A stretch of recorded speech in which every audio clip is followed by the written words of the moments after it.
perspectives on information literacy and meta-literacy. And before we begin, please have a look at the shared notes. You click on the left side under notes. I listed there URL of a, I don't expect it to be the case, but if the system here breaks down or whatever, we will meet there. So maybe you make a copy of this URL. This is the backup room. But I expect that we stay here and that everything works fine. I start now with the recording provided by the system here. We do in parallel a recording that we want to put on YouTube, but just in case, I start now with the recording here. In case you want to stay anonymous, just put another or an anonymous pseudonym for your username and do not activate your camera. You can still participate via the chat. All right.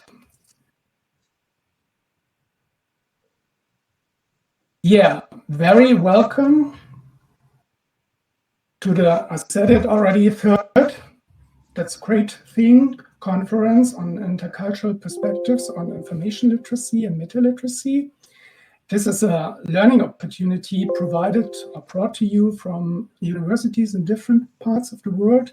And I invite my colleagues now to also activate their camera so that you can see the organizers of this learning opportunity and the people who will moderate largely this event. Hi, everyone.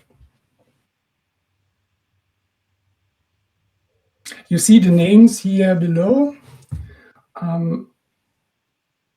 and also on the screen. Yeah. We're complete now, aren't we?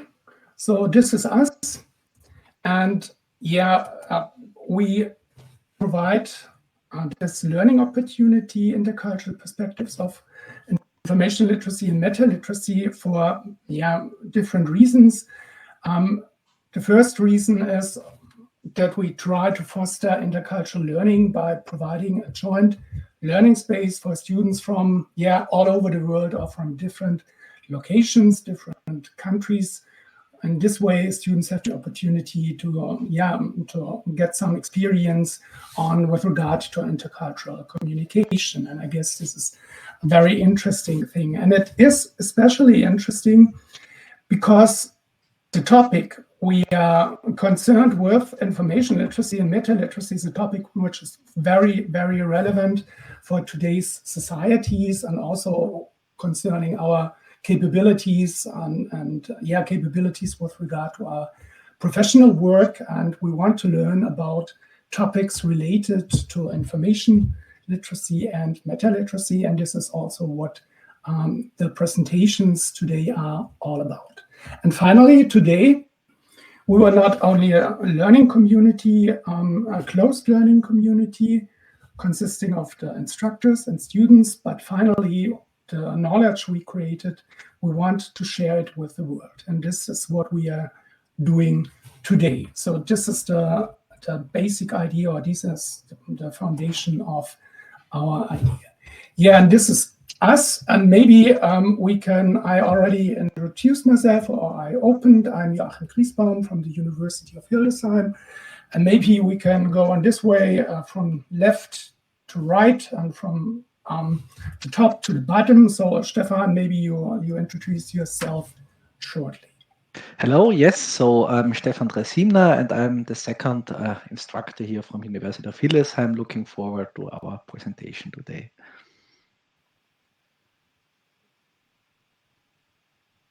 Emina? Hello, everyone. As it writes here, my name is Emina Adilovic. I come from Sarajevo, specifically from Faculty of Political Sciences and University of Sarajevo. Happy to be here today with all of you. Tessie?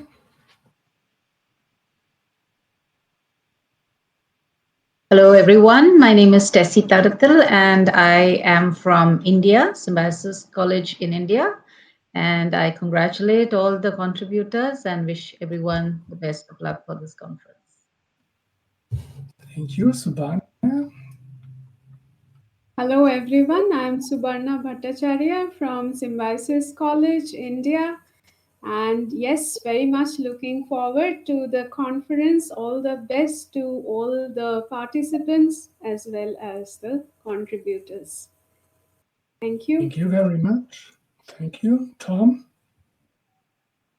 Hello, everyone. I'm Tom Mackey, Professor of Arts and Media at SUNY Empire State College, where I teach courses in the digital arts. And I'm looking forward to working with everyone and seeing everyone, all of the presentations today from our students.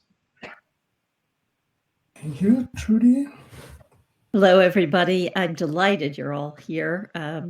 I think it's going to be a wonderful learning experience for all of us. I am Trudy Jacobson. I am from the University at Albany, which is part of the State University of New York system.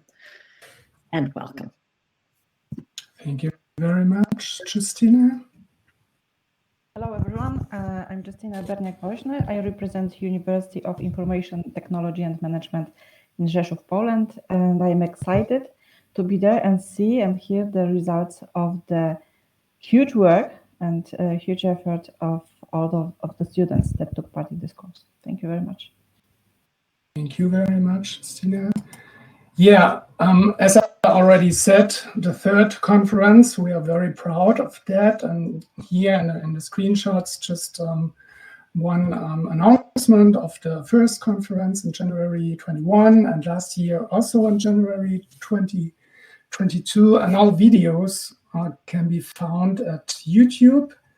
You will see the URLs later on also. So we provided quite a bunch of learning artifacts that we think that are very valuable if you want to learn about how to behave in a good way concerning your expertise and your handling of information.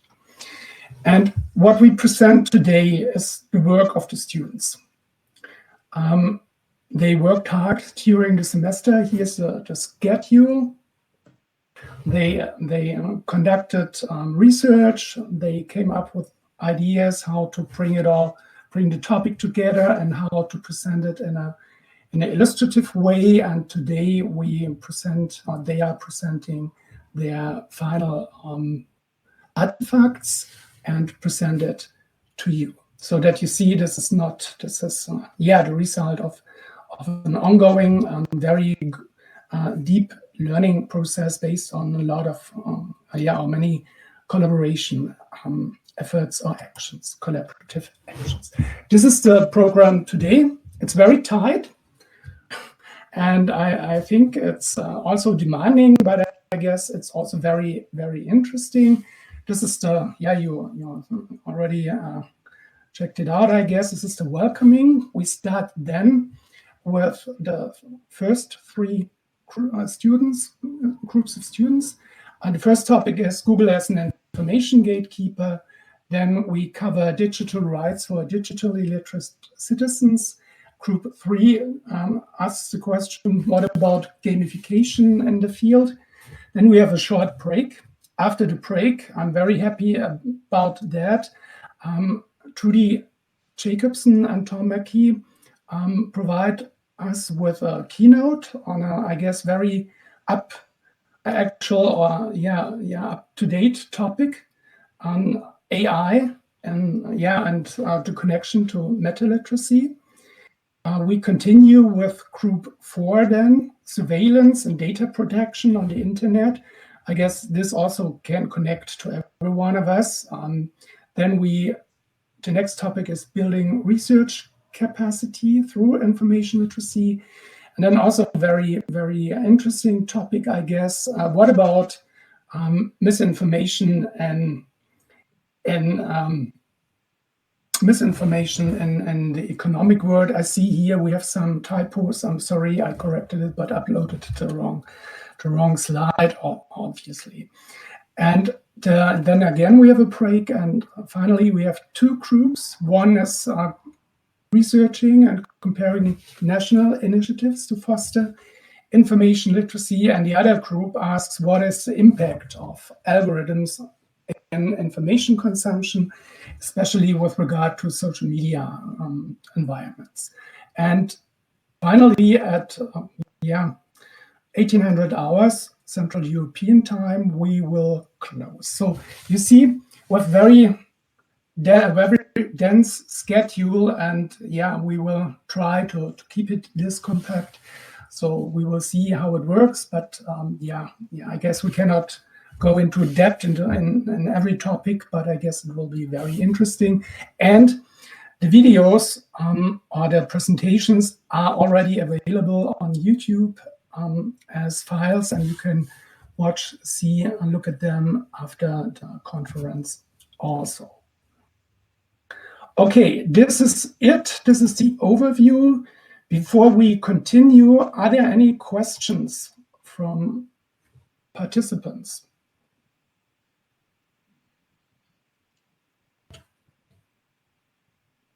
No questions.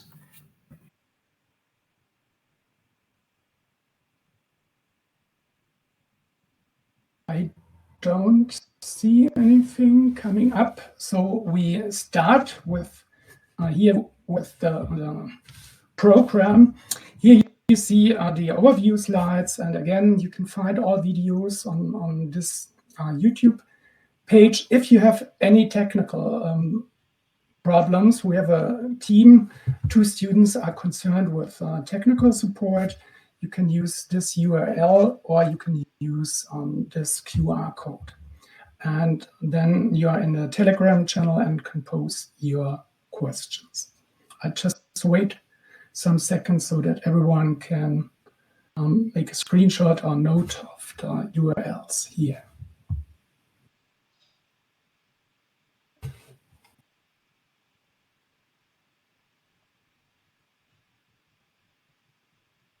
Okay, then we continue with the program. We start with the first group, Google as an information gatekeeper. You see here the group members, and I will now load the video. After the video has finished, there is room for discussion. And we have time till 2035. So I copy now the YouTube URL and start the presentation. Just a second.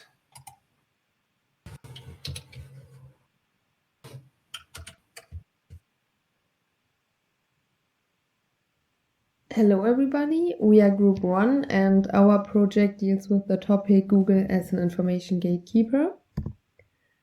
On our second slide you can see our table of content. It's just a short overview. First of all, Google LLC is an American multinational technology company, and it's one of the monopolist search engines worldwide. It responds to queries with their own products and tries to keep users in the Google universe. It tries to provide almost all information for every possible query. Gatekeeping is the process of controlling information, and that information moves through a gate or a filter, and in our case, Google is the gate that controls and shapes information for the users. Google selects which information to publish, shape, and delete, and it controls the results by using its own algorithm. The idea behind the language bias is that users favor those who communicate in the same language. Users try to find information in their mother language rather than in different languages. Bias means prejudice for effective situation, and it might be towards people who have the same accent or say similar slang. Insights into the current research. Our brainstorming process looks like the following. We used online brainstorming tools, we did different search queries, and we narrowed and reconsidered our topics. While doing different test search queries, we took into account language bias, algorithmic bias, gender bias, location bias, and economic bias. Apart from that, we have gone through different research papers, including language bias in Google Scholar and its impact on academic research papers, political bias in Google considering polarizing topics and political perspective, ethical concerns of Google's search technology, and gender bias in Google's image search results for occupations. In order to make a specification within the overall topic, we have decided to choose the study of language bias in the Google Scholar ranking algorithm as the starting point of our practical part. This study seeks to advance the knowledge concerning the determination whether the language in multilingual searches is a key positioning factor in Google Scholar's relevance ranking algorithm. Generally, the visibility of academic articles or conference papers depends on being easily found in academic search engines such as Google Scholar. To enhance visibility, search engine optimization is needed to optimize documents and ensure better ranking in search pages. In this case, academic search engine optimization is applied to academic search engines. The visibility of academic articles or conference papers is determined by their optimization for Google Scholar. Concerning the information on the data in the study, 45 searches have been conducted, each producing 1,000 results, and in total there had been 45,000 items of information. There have been 3 types of search conducted: searches by author, by year, and by keyword. The method used has been reverse engineering, based on a statistical analysis on how to optimize articles so that they appear at the top of the rankings of Google Scholar's search pages. The reverse engineering research is used to determine how a device works by undertaking an analysis of its behavior and results. The aim is to analyze algorithm in different contexts to identify similar patterns of behavior that would lend more robustness to the results. Concerning the Google ranking algorithm, there is not much known about it, but previous studies have stated that the algorithm is simpler than the one of the general Google search engine, and therefore offers advantages for reverse engineering studies of Google Scholar. The number of citations in documents are a very important factor in the Google Scholar ranking algorithm, but it can be only applied for searches by date and author. The keywords intervene in this case. Concerning the results of the study, the Google Scholar's relevance algorithm favors documents in English and handicaps documents written in other languages in searches that produce multilingual results, making them virtually invisible. There has been the assumption made that the accidental bias is caused by an unintentional error in the software program, or it is an intentional outcome of design of the algorithm. Therefore, the ranking algorithm works differently for documents written in languages other than English, and it doesn't consider the number of citations received as a main ranking factor. The suggestions had been made that the chances of being ranked in a multilingual Google Scholar search increase if researchers opt for publications in English. To apply the Google Scholar case study to our approach, we did the following. We checked the relevance ranking of Google Scholar using a grounded theory approach. A sample and method comparison which should be further elaborated. To advance our knowledge on academic search engines, we sampled 3 countries' language queries and number of received citations. By analyzing multilingual searches conducted in Google Scholar, we showcased the pervasiveness of articles on the English language, which only highlighted the language bias. For the practical insights bit, we decided to search for the same prompt, COVID-19 vaccine, on Google Scholar in English and in vernacular languages, and then compare the results. In Bosnia, when we search for the prompt in English, the top 5 results are from the same 2 websites, both of which are highly credible and peer-reviewed journals. However, if we search for the prompt in Bosnian, we get vastly different results. The first 2 sources are bilingual, but the other articles offer the bilingual approach only in the abstract keywords or the title. In India, searching for the prompt in English leads to relevant articles, while searching for the prompt in Hindi leads to 3 out of 8 results in English.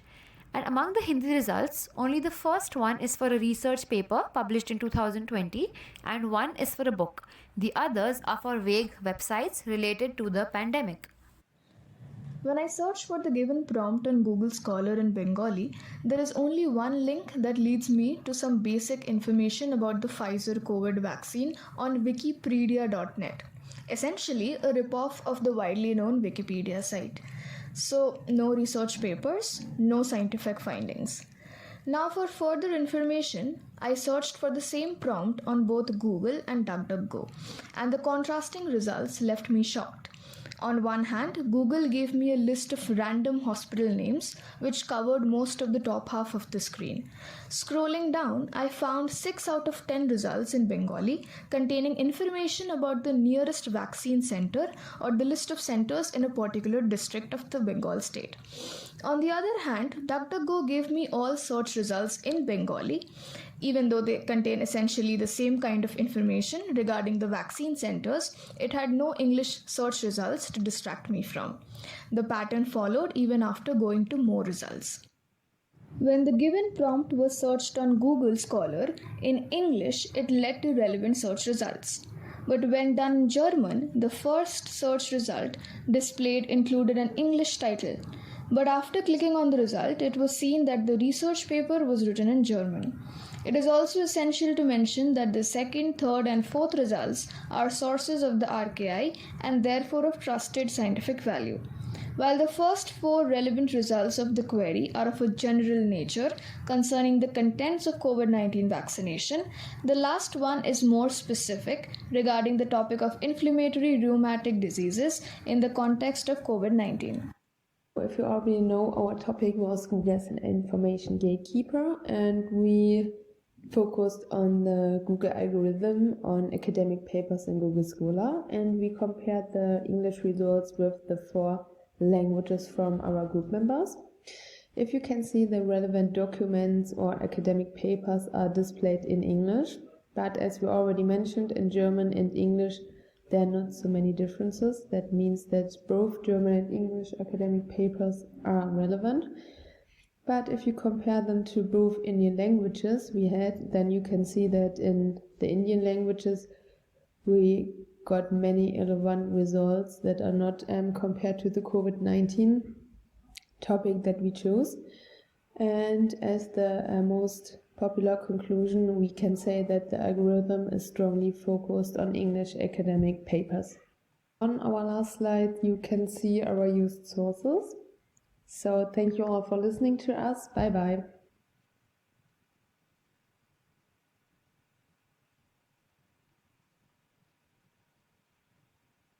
Thank you very much, Group 1. I invite you to activate your camera and to moderate the discussion, Group 1.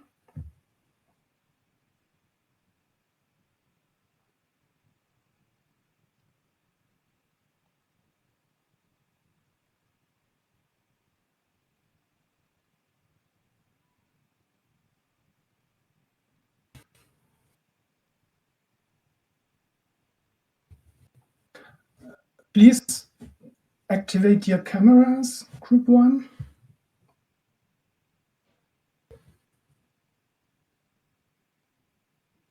All right, I have seen already one person has raised the hand and his or her hand, and Natjini Maran, I guess you had a question.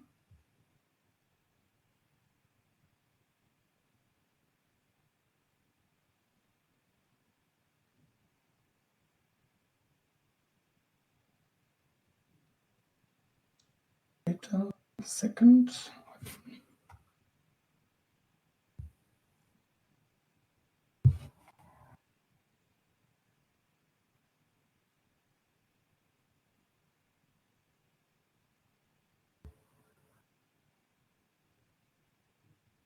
Okay, and during the time it takes to put in the question. I have a question. What is the result of your investigation? How to cope with this situation that English language is strongly preferred? Any ideas?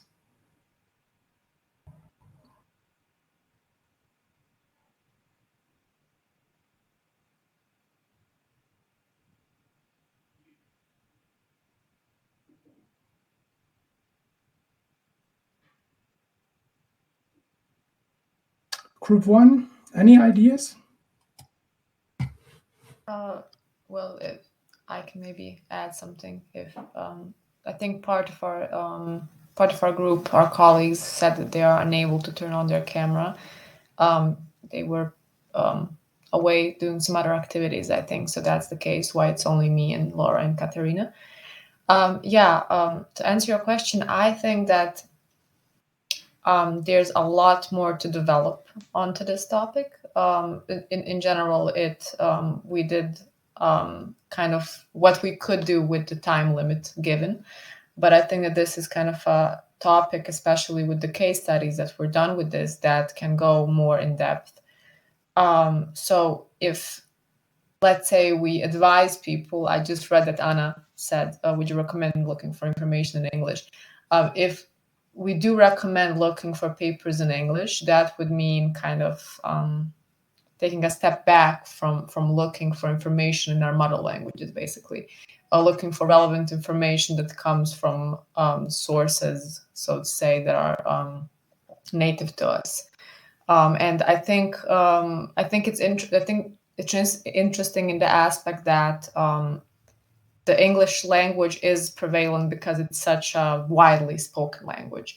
And it's interesting to see the differences with specific languages. For example, the fact that Bosnia and India and Germany got such different results regarding the same search query on Google Scholar, simply because there's also differences in, I would say, I don't know whether I can classify them as laws, but I think so, regarding publishing scientific journals and articles. In Bosnia, it's mandatory to have an abstract and the keywords in English as well as Bosnian or Serbian or Croatian. It's a trilingual language, basically. So it's interesting in that aspect that I'm gonna get, for example, articles on Bosnian if I even search on English, if the abstract is on English as well. So Google kind of has a bit of trouble recognizing the specifics of searching on Bosnian. I can speak about my language so far. So I think that looking at articles on English is progressive, but if the topic is related to our own basically location, then I think it is better to search in your mother language.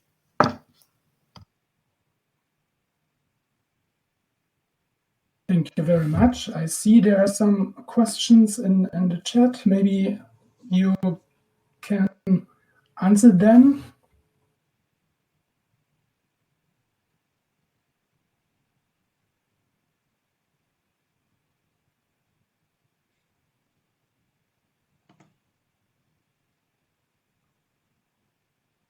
Well, I can answer also Jenny Gallo's question. She asked whether we think that there are any dangers resulting in Google being an information gatekeeper, especially when it comes to information about the COVID vaccine, which differ from country to country. Yeah, we saw that when we kind of researched news, the Google News platform that gives like this different news, and we kind of searched in Google and DuckDuckGo and the incognito browser with the usual browser. So there was interesting things. For example, I'm once again going to speak about my country specifically because I'm not that sure about the other countries, and I don't want to say something wrong. But with Google as an information keeper, it's I don't know whether it would be fair to point our finger at Google regarding this. It's a thing of, I think, algorithmic preference when we search, for example, for news regarding the COVID vaccine. If I search in my mother language, which is Bosnian, for example, is the COVID vaccine bad for my health? I'm going to get a bunch of different results that are some of them are going to affirm my belief, some of them are going to negate them, but the formal search results I often get are populistic news articles that are written by certain websites that aren't scientific. They're just kind of there to spread, the type of news that you see when you see like shocking, you won't believe what, blah, blah, blah, blah. So it's basically that. So it's not, the question with Google is always asking ourselves, is it Google's fault for pushing this narrative onto us, or is it this kind of bias that Google recognized in our cognitive pattern of searching? it is dangerous, but it does differ from country to country. With Bosnia, it's a bit of a iffy, tricky, I think, question, because we have popular herbal medicine, we have a lot of popular COVID negating news and such. So Google as an information keeper is, I say, a neutral aspect. It's good in this way that it can act as like this barrier which helps cross information through, I don't know now the English word for it. It's sito in our language. It's good to kind of push away information that could be more irrelevant, and then maybe give us more relevant information if we know how to use the specific keywords to get to it, which is a big thing with Google, I would say. It's not often Google takes a neutral stance towards us, but if I'm super specific, if I say, can the COVID vaccine give me, I don't know, and give me some sort of illness, a specific illness, I might get news that people who already believe in that are going to push forward that narrative to me. So I think keeping our queries on Google more kind of neutral, searching for just, oh, hey, is the COVID vaccine bad, might give us more versatile, so to say, experiences from Google back. No easy answers. I see there are some questions here already on the chat, but we are already on time, or we need to be on time for the next presentation. Maybe I can sum up a bit the questions that rose up, and you correct me if I'm wrong. I guess, of course, Google is the gatekeeper, and there's an ongoing question if this is a good situation, this importance or market position of Google, and I think we cannot answer it here. Search engine optimization with regard to scientific publications, I guess there is. This is a topic I encountered already, but it's much more, I guess, this kind of search engine optimization is based on English language, especially. And this would rather lead to a stronger bias, so to speak, if the bias is caused by Google at all. This was brought up by you. I guess, should we use different search engines? Maybe last question to the group. Should we avoid Google? Should we use another search engine? Maybe a short answer. Yes, but also no, a middle ground, I would say. Learning how to use Google in an ethical way, yes, but also kind of approaching our own biases in an ethical way and how we search in an ethical way. But also, sure, you could use DuckDuckGo. Yeah, for sure.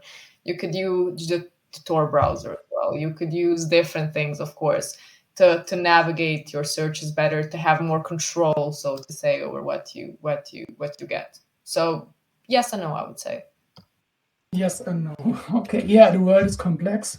Thank you very much. Thank you very much, Group 1. Big hand from my part, and we continue with the second group. I will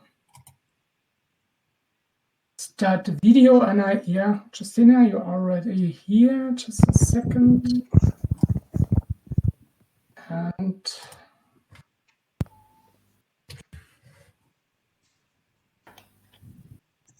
here we go. Maybe you have some short words of introduction, Justina.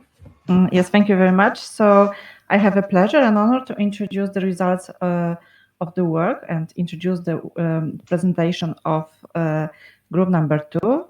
It's the team of 4, Marie, Teresa, Rashika, and Paki. And the team work on the very important issue, digital rights for a digital literate citizen, with the special focus on education, health, and civil rights. So the floor is yours. Please present your, let's see the results of the group work. Welcome to our presentation about digital rights for a digitally literate citizen, with a focus on impacts and after effects of the COVID-19 pandemic crisis on digital rights. Our presentation is structured as follows. First, we define what is meant by digital rights. Then we will go into the situation around digital rights during COVID-19. Using selected country cases, we will show how countries protect or violate digital rights during the pandemic. After that, we briefly introduce some initiatives that strive to ensure digital rights. Finally, we provide a summary in the form of a lesson learned. Okay, so let's come upon the definition of digital rights. Digital rights are those human rights and legal rights that allow individuals to access, use, create, and publish digital media, or to access and use computers, other electronic devices, and telecommunication networks. The concept is particularly related to the protection and realization of existing rights, such as the right to privacy, and rights such as freedom of expression. In the context of digital technologies, especially the internet, the laws of several countries recognize a right to internet access. Nextly, we have the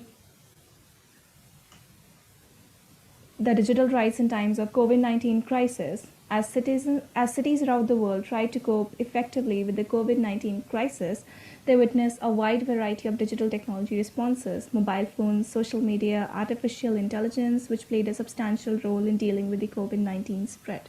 For example, mobility data from Dutch Telecom was being used to estimate the degree to which the German population was complying with the request to stay at home. Many of these kind of solutions were positive, and healthy policymakers respond quickly and appropriately. Nextly, we have the ideal scenario in case of COVID-19 crisis, which sets upon a tripod. Number one, upholding fundamental rights while supporting local communities, meaning that any use of personal health data, geolocation data, or other personal forms of data must be limited, supervised, and temporary. Secondly, we have the human communication and transparency, which is a success factor to navigate these challenging times and to ensure public support. Thirdly, we have the data-driven prediction and citizen engagement techniques, which stress the value of effective preparation, and the ideal model focuses on a task force divided into different areas for making predictive analysis. The need for having the right data was also the key factor. Now we continue with some examples of how different countries managed digital rights during the COVID-19 pandemic regarding the areas of health, citizen, and education.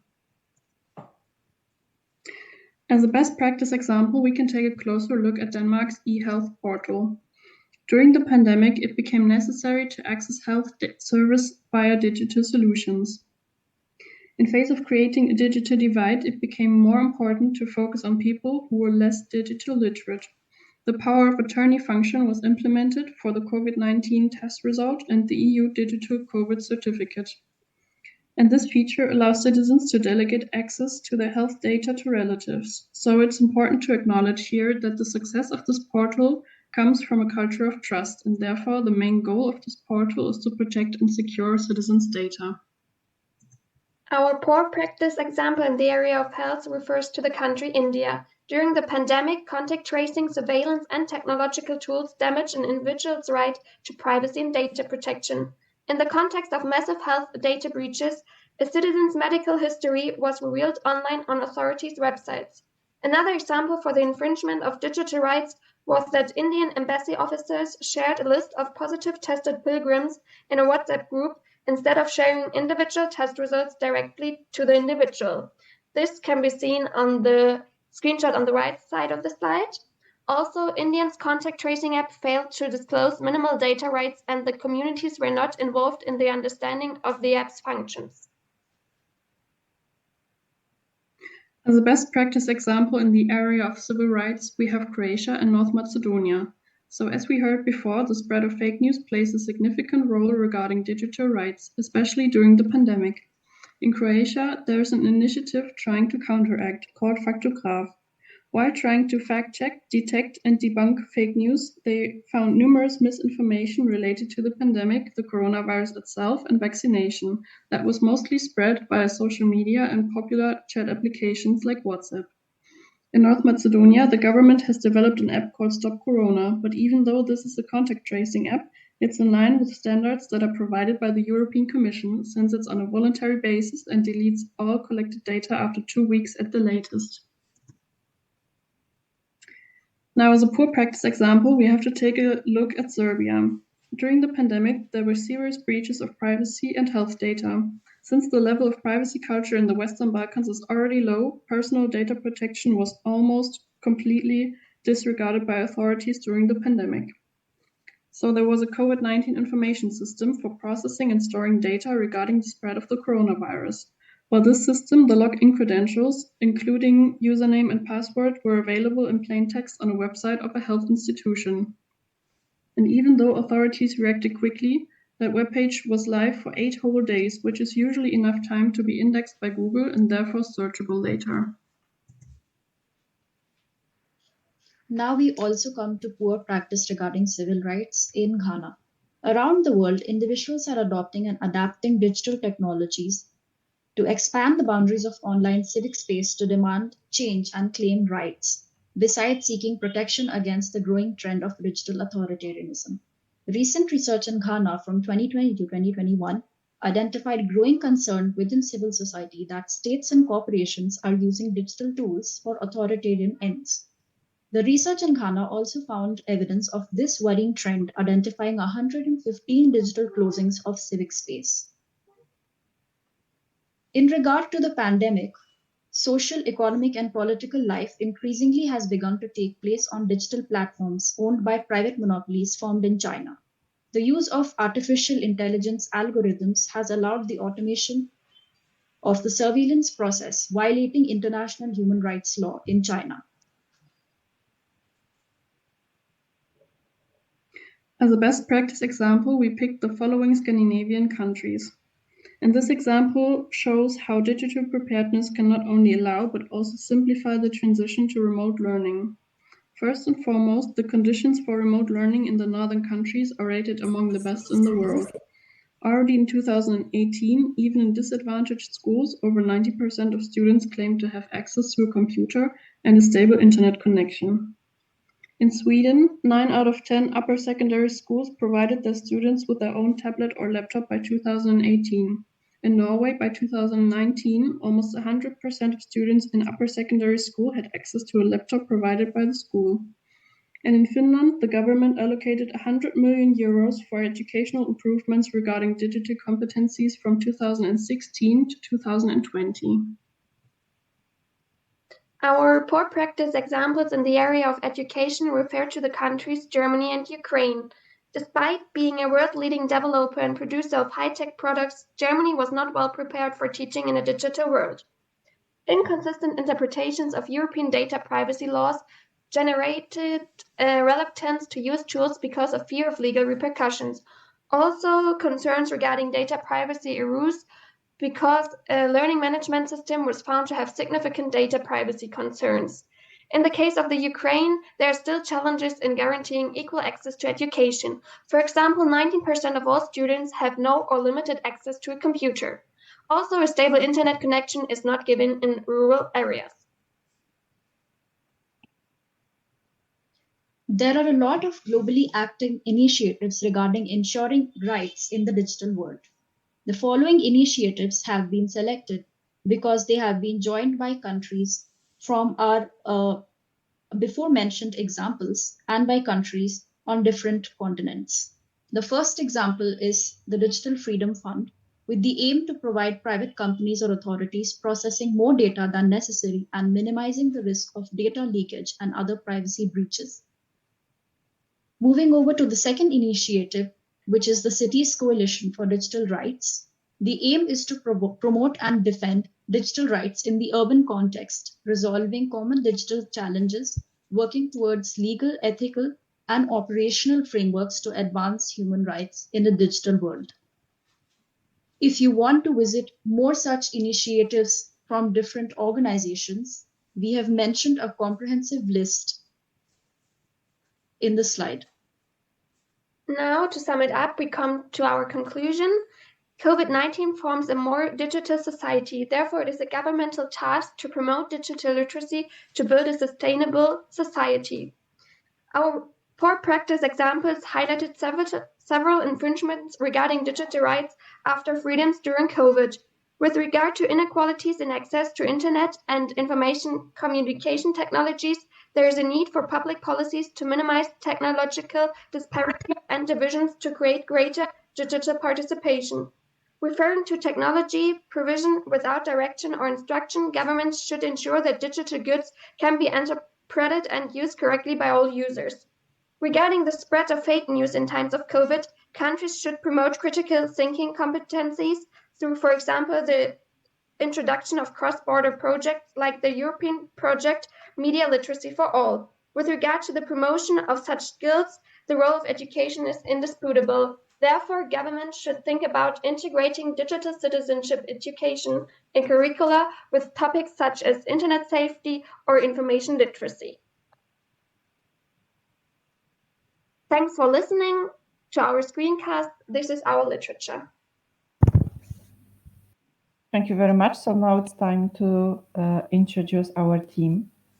And could you turn on your cameras and we can start the session.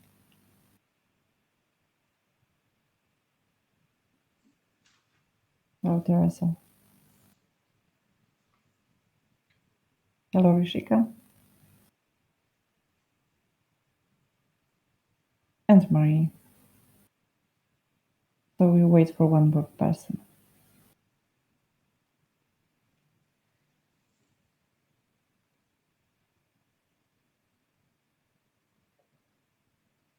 Okay, so we invite questions to our team. Before we will have questions on the chat, I know it takes time to write them. I have the first question to you. What are the 3 most important digital rights to you as students to feel comfortable in the digital learning environment like this conference or Moodle or taking the advantage of MOOCs and other online courses? What are the 3 most important digital rights for you?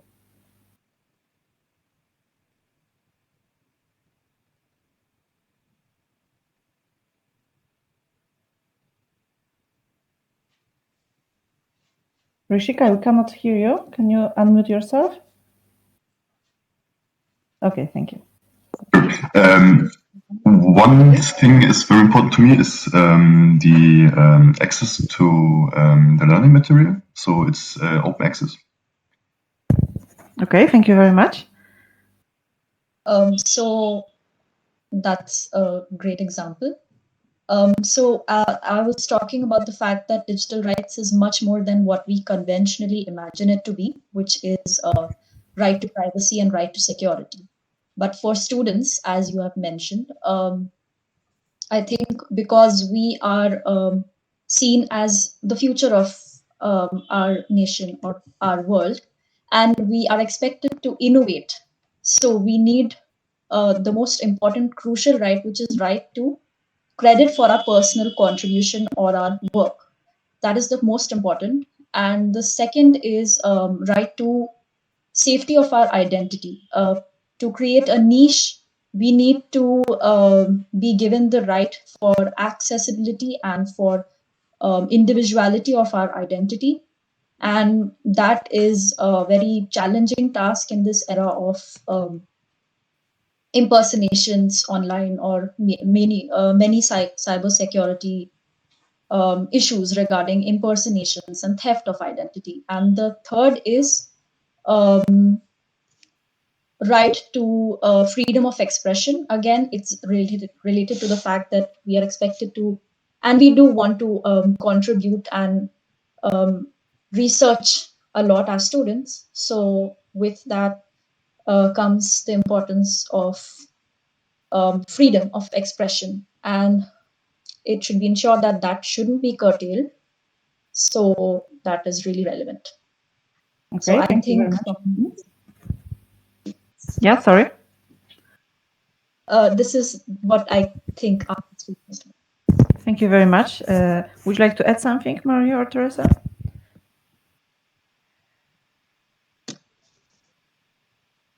I think she explained it very well. I would agree. Yes, so we have the first question from our public today. Kira Dankowski asks, thank you for your presentation. It was really interesting. Leonie Volgarten asks, do you think there should be a law or regulation that would allow people to be digitally forgotten, for example, after death or even before?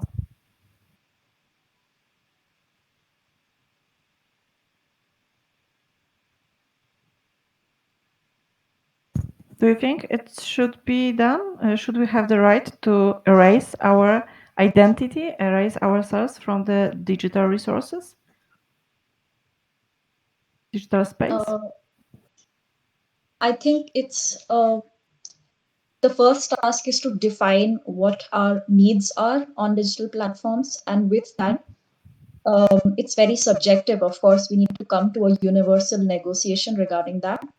And once we define that, yes, we do want some individuality away from digital platforms, and not this as something to be separate or different from this compulsive need of creating digital identities or digitalization or automation of everything. If we do agree on that, only then should citizens be allowed, or citizens should feel right to deem it right to demand digital rights, which are, according to the question, demanding to erase our identity, if that's the question, if I'm not wrong. That's the question.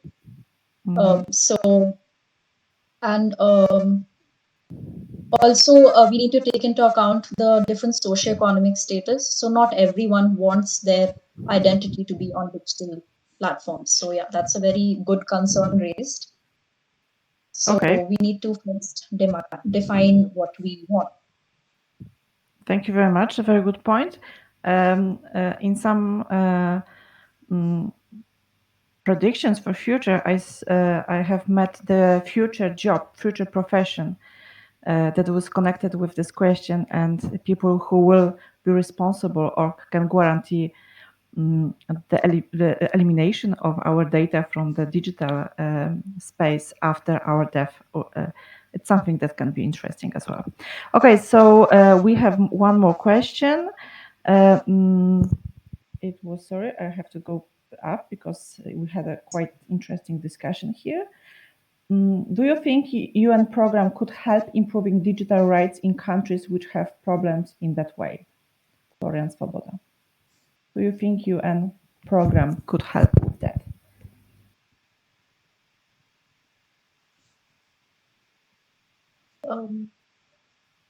Rishika, one more thing. Yeah. Okay, I can answer this one if the other members want to contribute. They are free to. But to answer this question,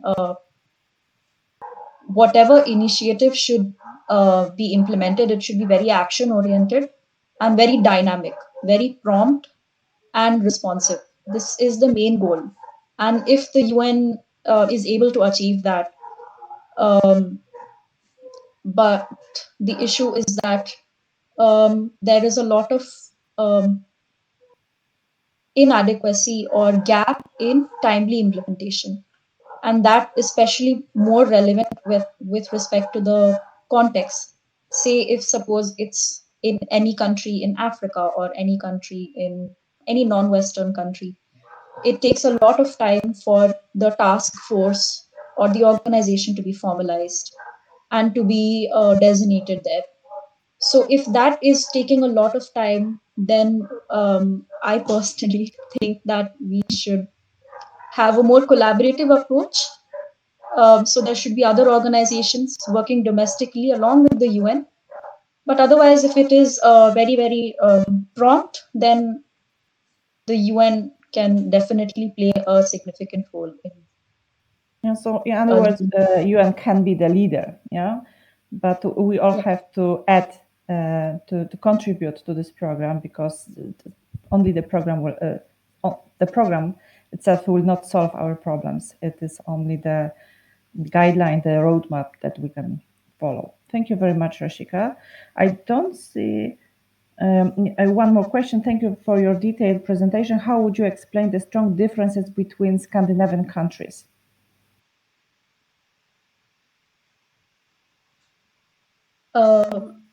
Instead of comparative. Okay, so Mari can help us this way. Thank you very much. I would not necessarily say that there are strong differences because we saw that all of the Scandinavian countries, for example, provided access for their students to laptops and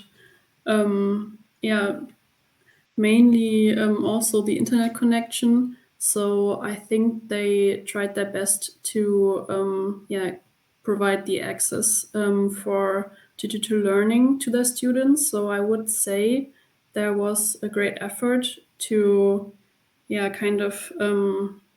give every student the opportunity to take part or to participate in digital learning. So I would say there's not a really big difference between the Scandinavian countries. Of course, they handle certain situations different from one another. Also, regarding the corona pandemic itself, we could see that Sweden was kind of differing from the others, but I think mainly regarding digital learning, they did their best to provide their students with opportunities and access. Okay, thank you very much. And I think the last question that we see from Greta Sophie Miller, I think that digital transparency is essential for people to put their trust into a website and use it along with giving away personal information. Do you agree? Teresa, do you agree?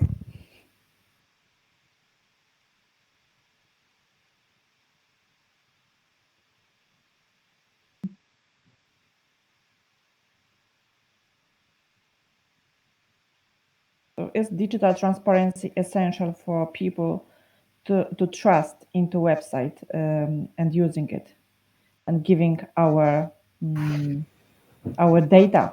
Yeah, so is it crucial? Right. It's important that there is some guarantee so that people have the trust that their data is handled in a adequate way, I think. So I think it's a important point to guarantee digital transparency. Yes. Yeah, I think that we all should agree with that because knowing the value of our data nowadays and what can be done and how our data can be used, it must be transparent and we must trust in this whole system to give our data and to fully use the benefits and advantage of digital world. Thank you very much. I think that's all questions. Thank you very much for your presentation and very interesting discussion we had here. And I think it's time for group 3 now, or for the break. Thank you. Thank you very much.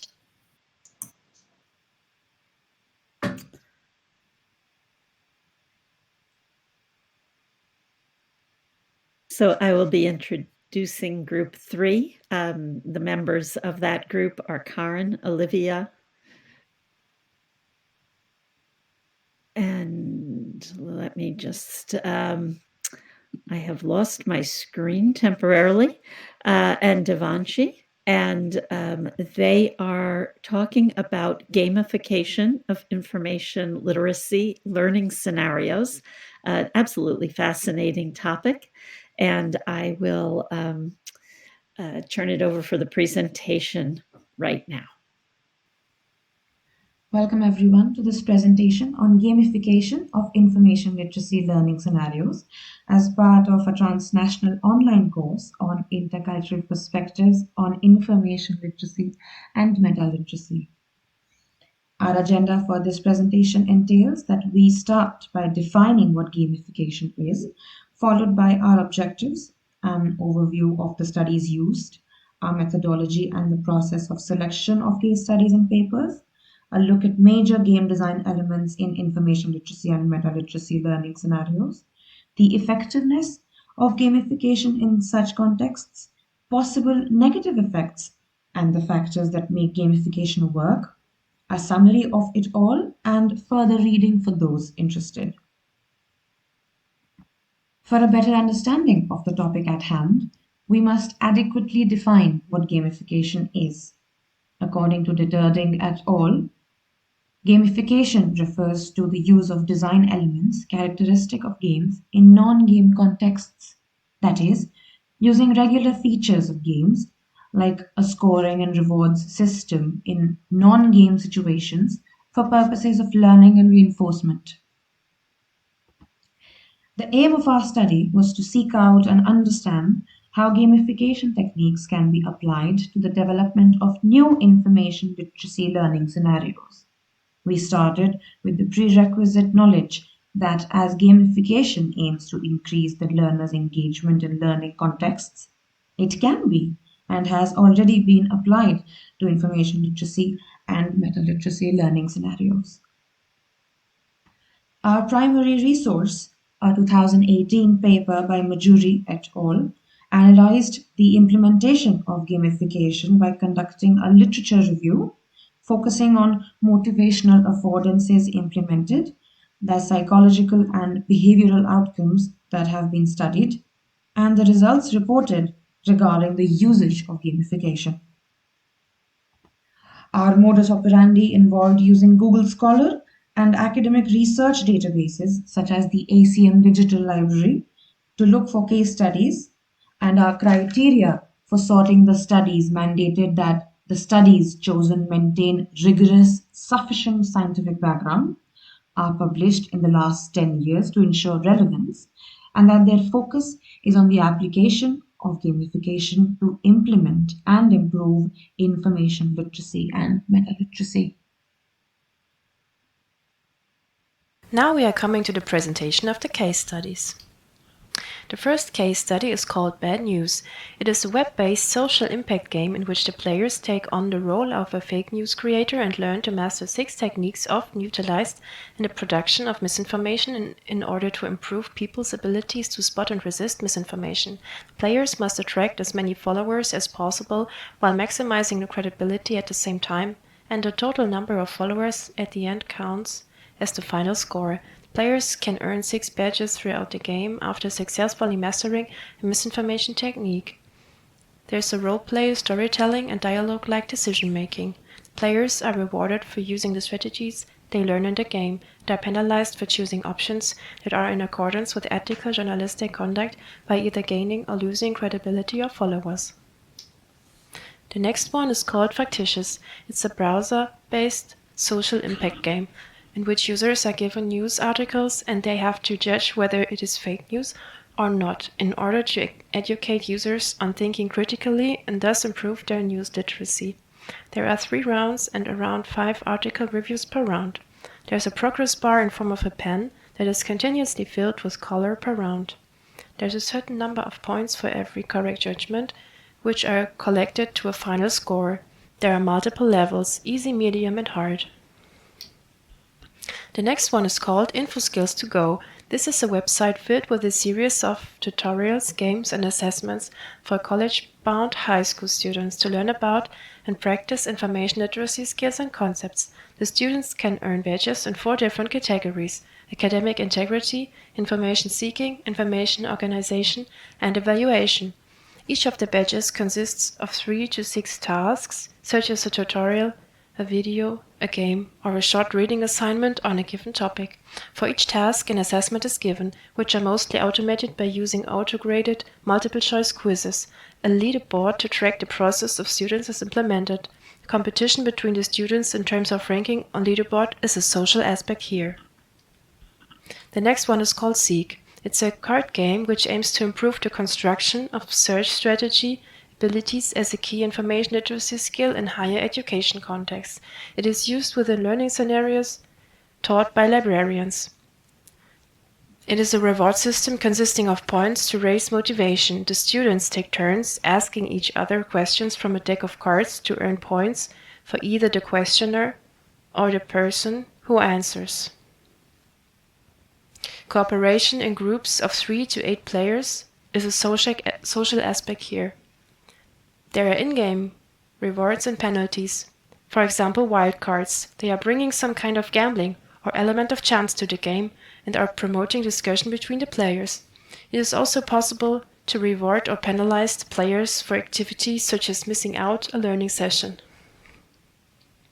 The last one is called Metaliteracy Badging System. This is a project of the Metaliteracy Learning Collaborative at the State University of New York, based on the Metaliteracy goals and learning objectives, which encompass the 4 Metaliteracy learning domains: affective, behavioral, cognitive, and metacognitive. The learners can earn 4 main badges by completing challenges or quests in several distinct areas for each badge. Those are Master Evaluator, Producer and Collaborator, Digital Citizen, and Empowered Learner. Here you can see an overview of the game design elements in information literacy and metaliteracy learning scenarios, based on the 5 case studies. The most commonly used ones fall into the category of achievement or progression. These are points and score, challenges, quests, tasks or clear goals, badges, quizzes or questions, leaderboards and ranking, levels and rounds, as well as progress bars.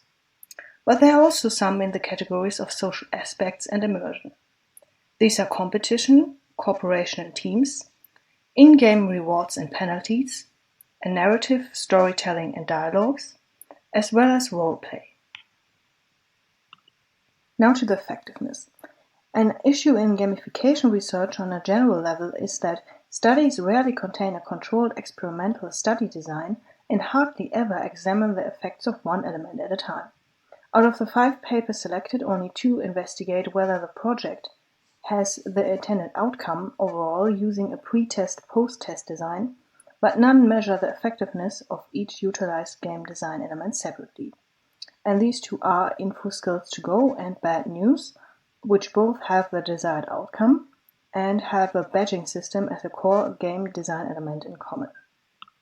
A study identified 4 main negative effects that are often associated with a point badge leaderboard approach, which are loss of performance, when gamification harms or hinders the learning process for various reasons, undesired behavior, mainly demotivation and anxiety due to excessive competition, indifference, meaning the gamification approach does not exert any impact on cognition and performance, and lastly, declining effects related to the gradual loss of motivation and engagement, meaning the intrinsic motivation to learn is undermined with a constant need for extrinsic motivation.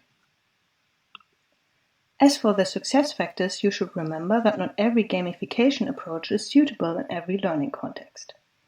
Also, you should avoid pointsification, because the learner might not connect the rewards to the relevant learning, which they are actually meant to encourage because the learner is only focused on the rewards themselves.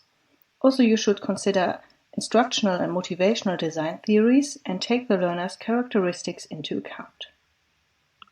All in all, despite the potential advantages, the relatively new research field of gamification still needs to be further investigated systematically. Common game design elements in information literacy and metaliteracy learning scenarios are points, challenges, badges, and quizzes. But the existing evidence in research to support the long-term benefits of gamification in educational contexts, including information literacy learning scenarios, is still insufficient. And contextual factors are a potential source of varying results and should therefore be paid more attention to in future research. Here are some case studies we recommend for further reading. These are our references. Thank you for listening.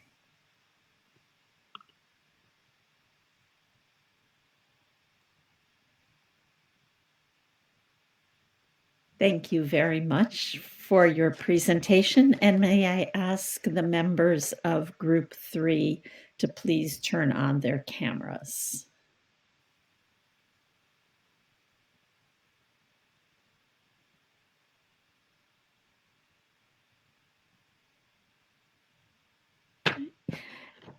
And for those who just listened to the presentation, I invite you to add questions in the public chat. And we are already starting to get some questions. That's wonderful. See, Karen and Olivia are here. And I don't know, Devanshi, if you're able to activate your camera.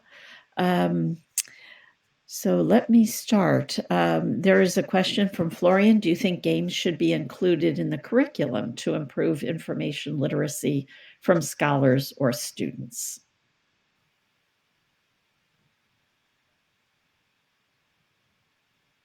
Well, I think it would be a good idea to do that.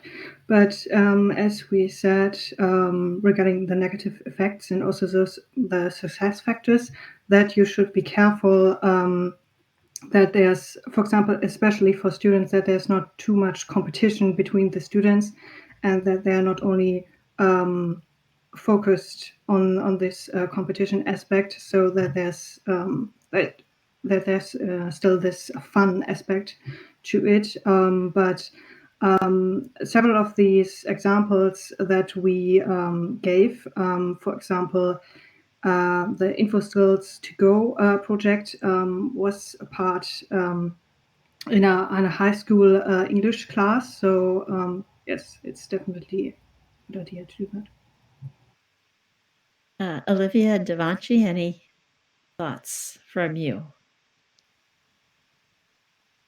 Okay, all right.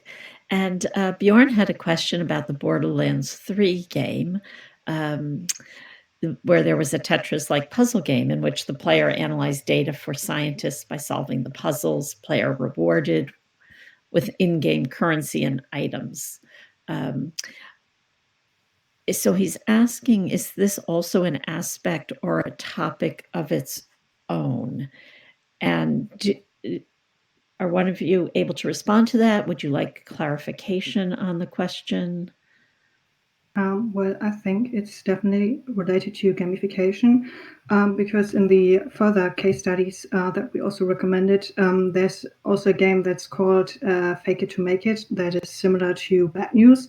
And there's also an in-game currency and in-game rewards. And so it's definitely related to gamification. Yes. All right. Thank you. And I see Katarina's thanking you for your presentation and asking what aspects you consider important in the implementation of such a game. Well, I guess I can also answer that.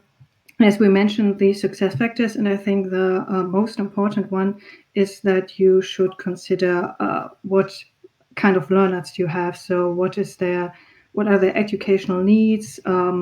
What is their age? Are they college students, or is it middle school? And yeah, also maybe cultural aspects are also important.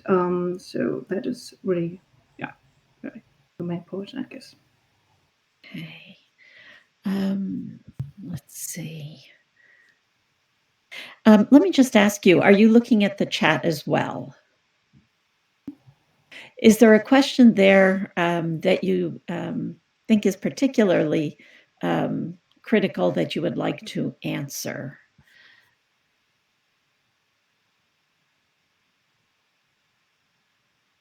Devanshi.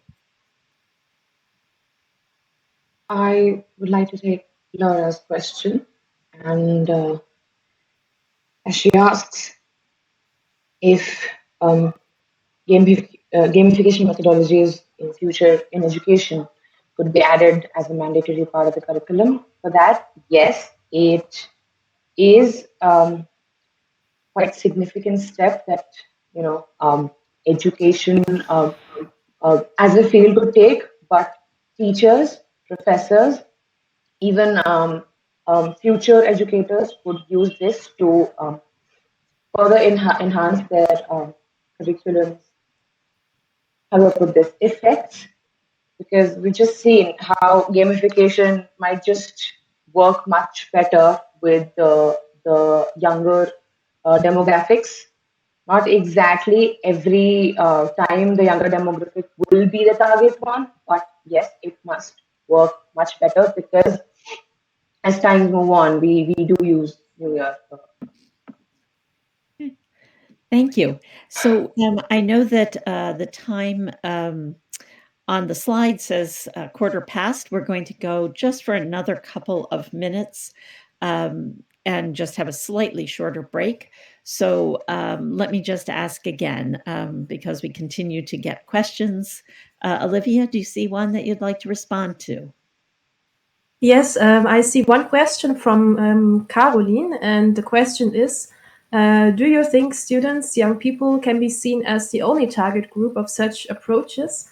And I think, in my opinion, it's not the only target group. It's also possible to do such gamification approaches for children or for even older people. So I think you're never too old for such gamification approaches, and it's also suitable for other target groups.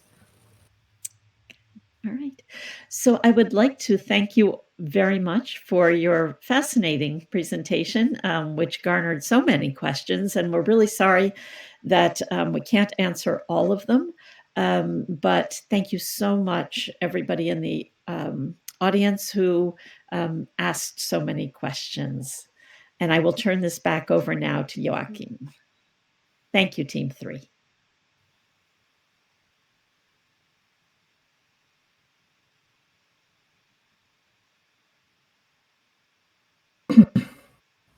Yeah, thank you very much. Team 3, Team 2, and 2-1. I guess we had a great first session, and now we can have a cup of coffee or whatever. We have a break for some minutes. We continue at 3:30, sorry, not 13, with a keynote talk, and till then we have a small break. We start on time again. Thank you.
Hello, everyone. I hope you had a nice break and could grab a coffee and get ready for the second part of our conference, where we will start with a very exciting presentation, a keynote on being a metalit producer in a world of AI, which will be held by Tom Mackey and Trudy Jacobson. And yeah, we are really happy that we will have your keynote today, and I will directly hand over to you for your presentation.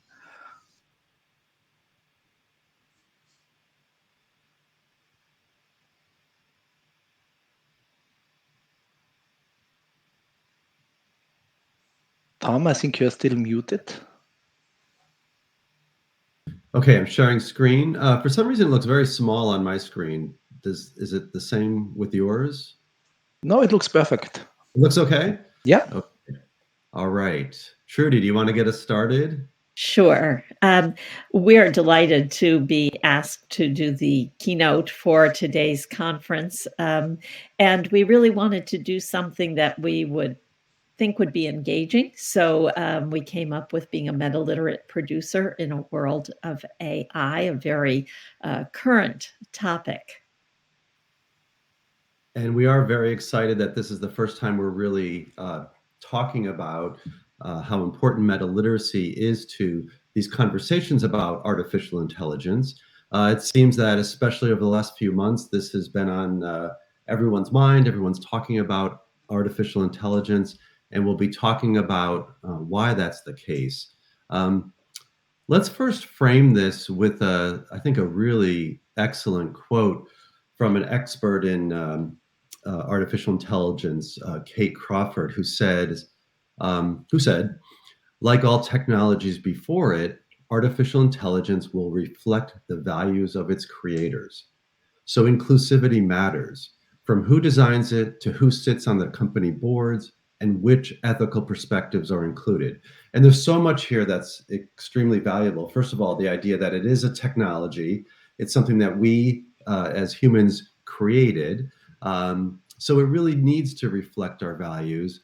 And it really needs to, these conversations need to be from a diverse perspective. Inclusivity matters. So that impacts sort of how these systems are designed. And of course, as these systems become more commercialized, and they will, it is very important that diverse perspective and those ethical considerations are a part of this conversation as well. So that's, I think, a really great way to frame that. And I do think, by the way, that this initiative, this Intercultural Perspectives initiative, is really valuable. And looking at this, as we're doing today in this conference, from a global perspective really helps move this conversation forward and looking at those diverse perspectives. So let's look at artificial intelligence itself. We'll start with a kind of definition and break this down, and we'll really see how important this is in better understanding these kinds of issues. So what is artificial intelligence? This is, I think, a really good quote from the EDUCAUSE Learning Initiative, ELI, and this is how they define it. So the term artificial intelligence refers to computer systems that undertake tasks usually thought to require human cognitive processes, so that thinking part of what we do. So human cognitive processes and decision-making capabilities. So those are aspects of what we do that we would consider very human. But this is something that really assists us in that process. And there's two really good examples here that I think you can relate to, this idea of translating one language to another or driving a car. So we've seen devices like Google Translate, which has been incredibly helpful in sort of translating languages. And I'm sure you've seen the reports on those automated cars, much potential, but I'm sure you've also seen some of the downsides of those cars that don't exactly always work perfectly. So why are we talking about this now?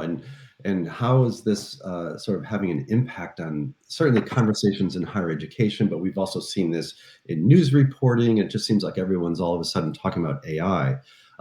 So the Open AI initiative, I think, has really been in many ways groundbreaking because of this open aspect. So for the first time, really, we have even though AI has clearly been developing for decades, we now have some tools that are really in the marketplace that anyone can really utilize.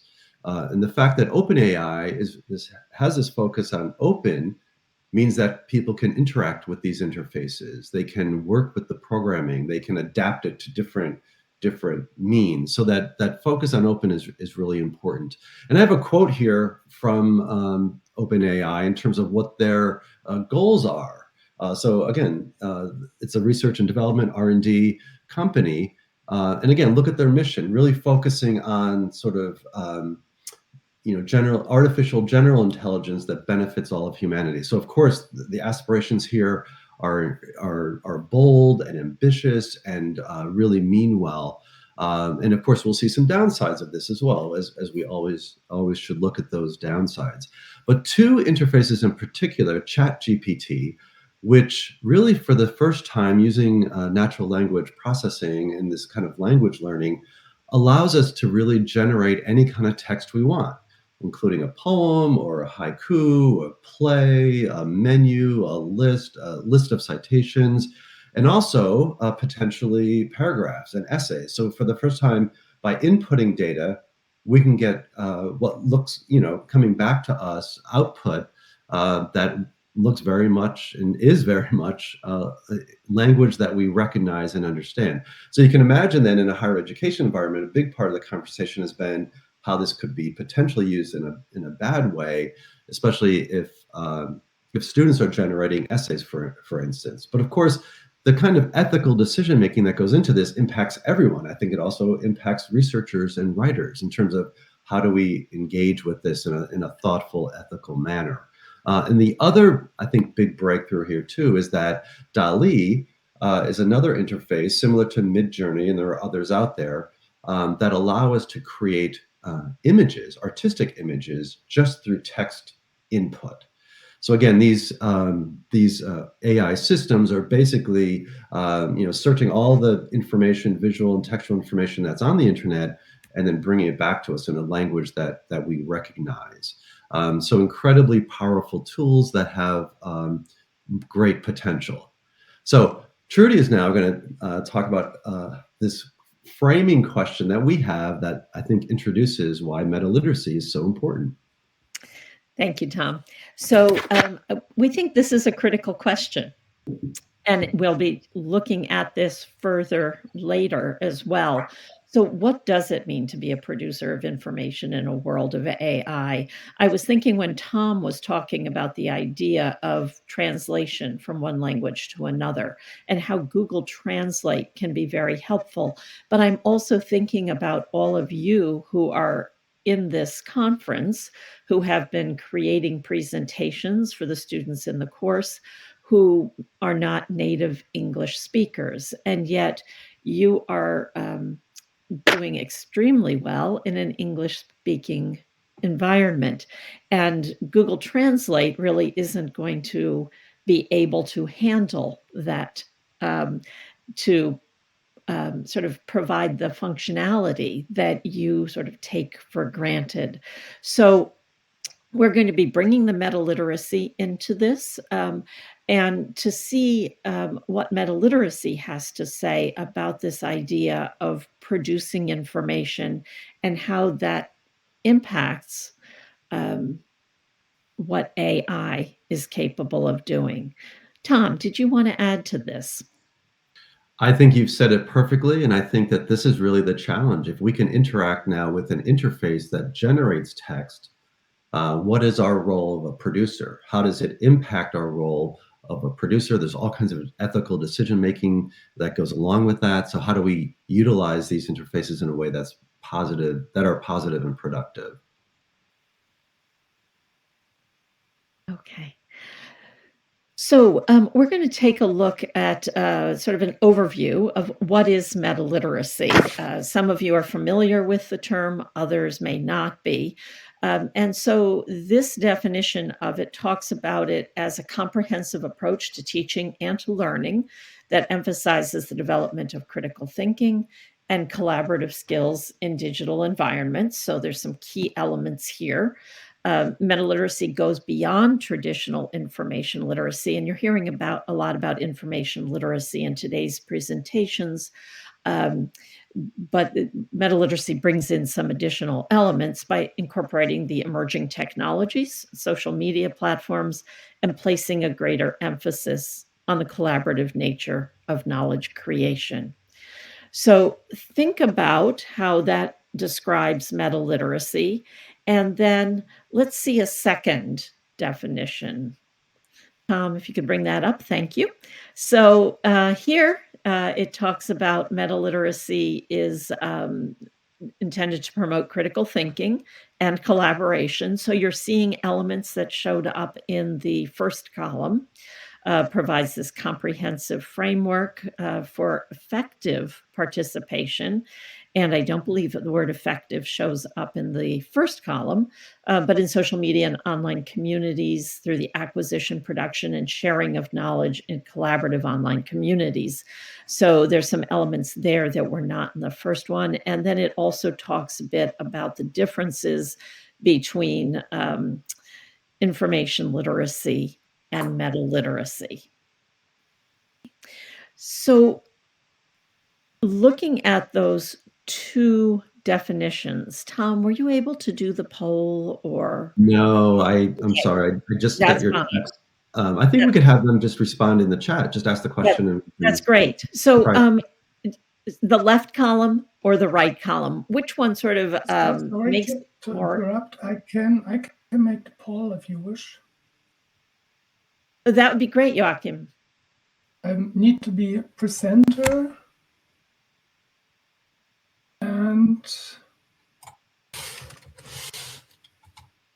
And then we'll just ask everybody if they can, once the poll is available to you, just very quickly pick the left column, the first one that I talked about, or the right column, the second one that I talked about. Which one seemed to you to sort of capture it in a way that you understood sort of quickly? Just a second.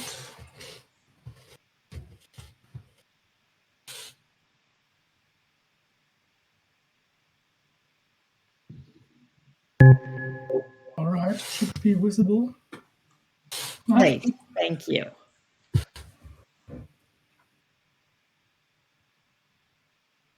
And so Joachim will be able to see how many people are responding, and when there's a sufficient number, if you could just show us the results. 30 have done, 50 to go. We realized we kind of showed you that quickly, but if you could think about sort of those two, the definition on the left, that was originally on the left screen, and the right that Trudy had talked through and gave a really good explanation for both of them.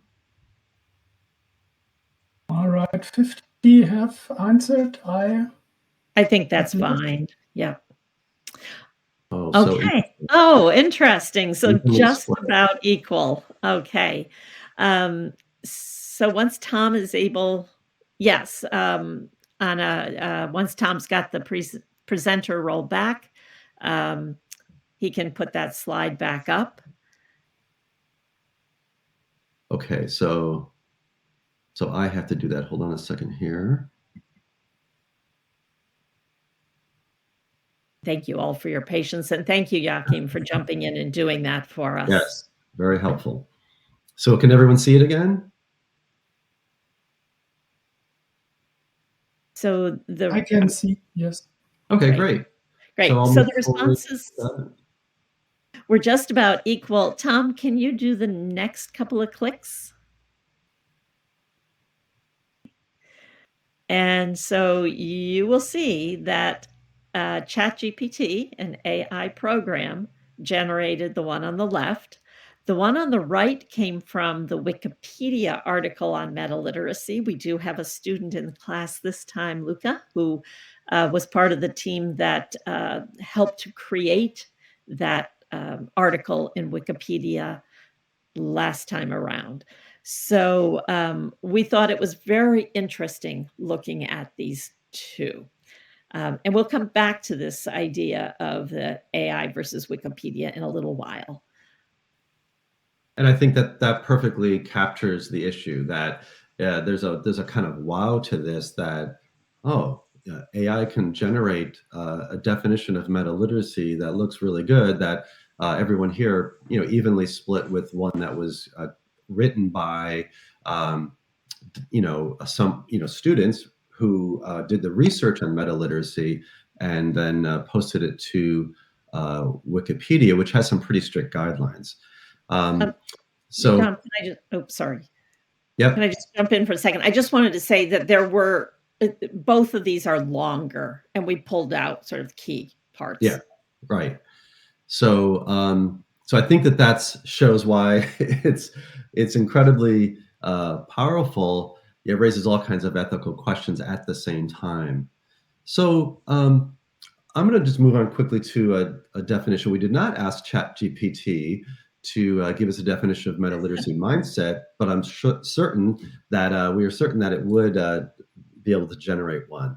But this is really where we think that the meta literacy piece really comes in, because meta literacy really is not just skills development. It really is about having a mindset and changing one's mindset. So that thinking, that reflecting, that is really only realized through metacognition, self-awareness, being an active learner who plays multiple meta-literate learner roles and effectively participates in shared communities, which I think today's conference is a very, very much an example of that. So let's take a look at the meta-literacy model and really think about it within this context of what we've been talking about. And Trudy's going to talk about the learning domains in the next slide specifically, so I'll just kind of go over this quickly. That the core of this is the meta-literate learner is really at the center of this model. And this is always the model we talk about to introduce this visually. But the individuals have, sort of multiple aspects. The cognitive, which is the thinking, which is really where the ChatGPT is assisting, replicating that in many ways. But people also have this behavioral aspect, which is really skills development, sort of how we apply concepts, how we turn theory to practice. The affective, which is really many aspects of sort of our emotional response to things, sort of our motivation, what many people might consider those softer skills, but they're just so important to who we are and how we understand the world. Then, of course, this metacognitive piece, which is really the reflective. So it's really an interaction of those four domains.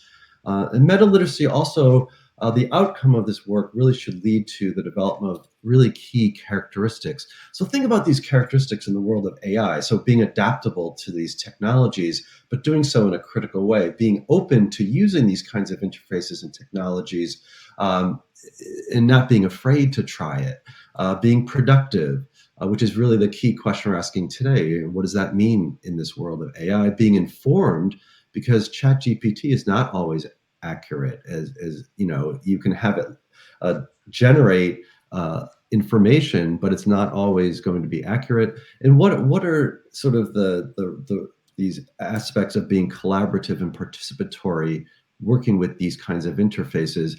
And then, of course, being reflective, being that metacognitive piece, then also civic minded. So what are the ethical aspects that impact our communities? And that could be online communities. And then this sort of outer ring reflects the roles of the meta-literate learner, from being a producer, publisher, researcher, author, and teacher. Translator is in there as well, and also being collaborative. So that's just kind of a quick overview. Trudy's going to now talk about specifically the learning domains within this context. And Tom, I actually think you did a really good job of doing it in the last slide. Okay. So I think in the interests of time, since our next slide is pretty fascinating, I think why don't we, so just keeping in mind the metacognitive, so the reflection, the cognitive, the thinking, the behavioral, what you do, and the active, affective, how you feel. And let's move on to that next slide. Absolutely, because I think we've now introduced the issue. We've talked a little bit about meta literacy, and now here's the start of our analysis about how we can analyze AI within the context of meta literacy. Trudy? Yep. So we thought about 3 different ways people may be engaging with and producing information in the digital world.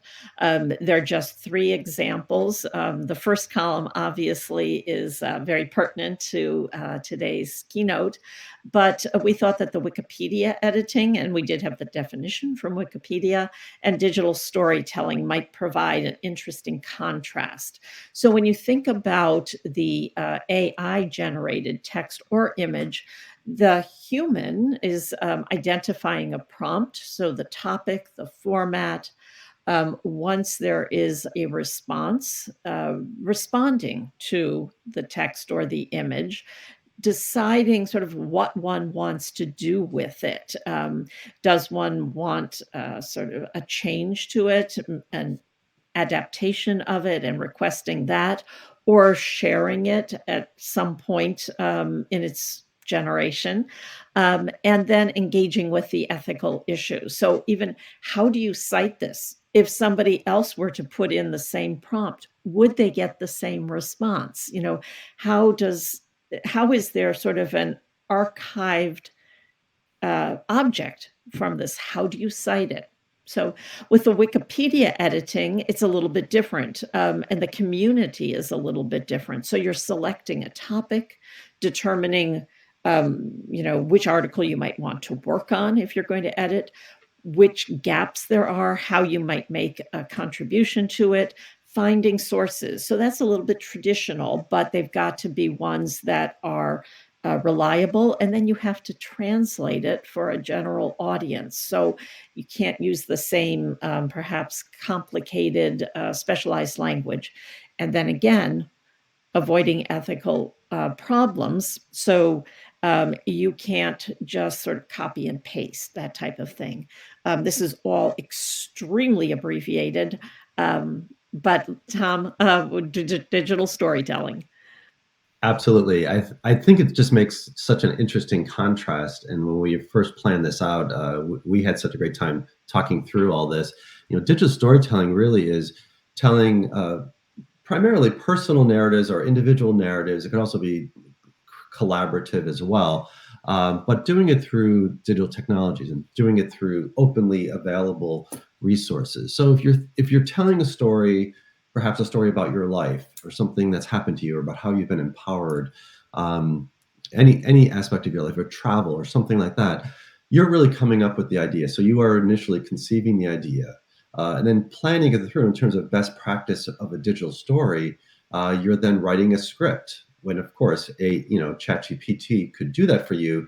But you're the one who has what the narrative is, what the arc of the story is, because it's from your own experience. Then in terms of planning it, you're visualizing a storyboard. So you're thinking through how do you map this out? And of course, AI could help support that work. And I'm certain these kinds of tools will be built into what we'll be doing in the future. But then you're also identifying what kind of digital tools that you want to work with. So you're making those choices about what's most effective. That could be done through trial and error, could be done through your own searching.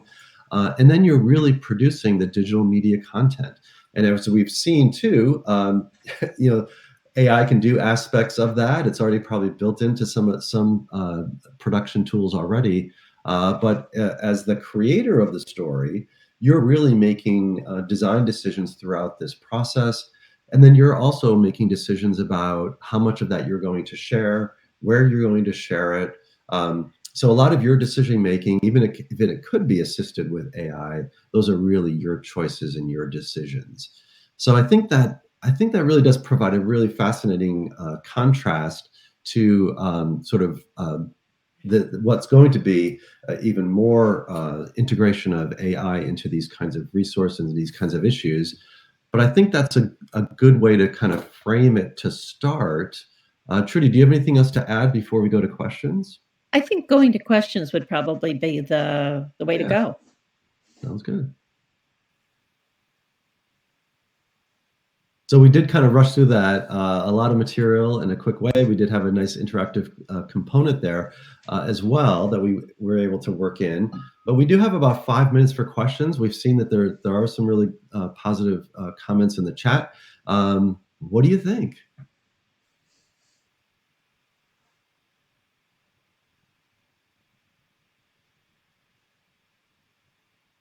And AI is certainly a topic that generates strong emotion.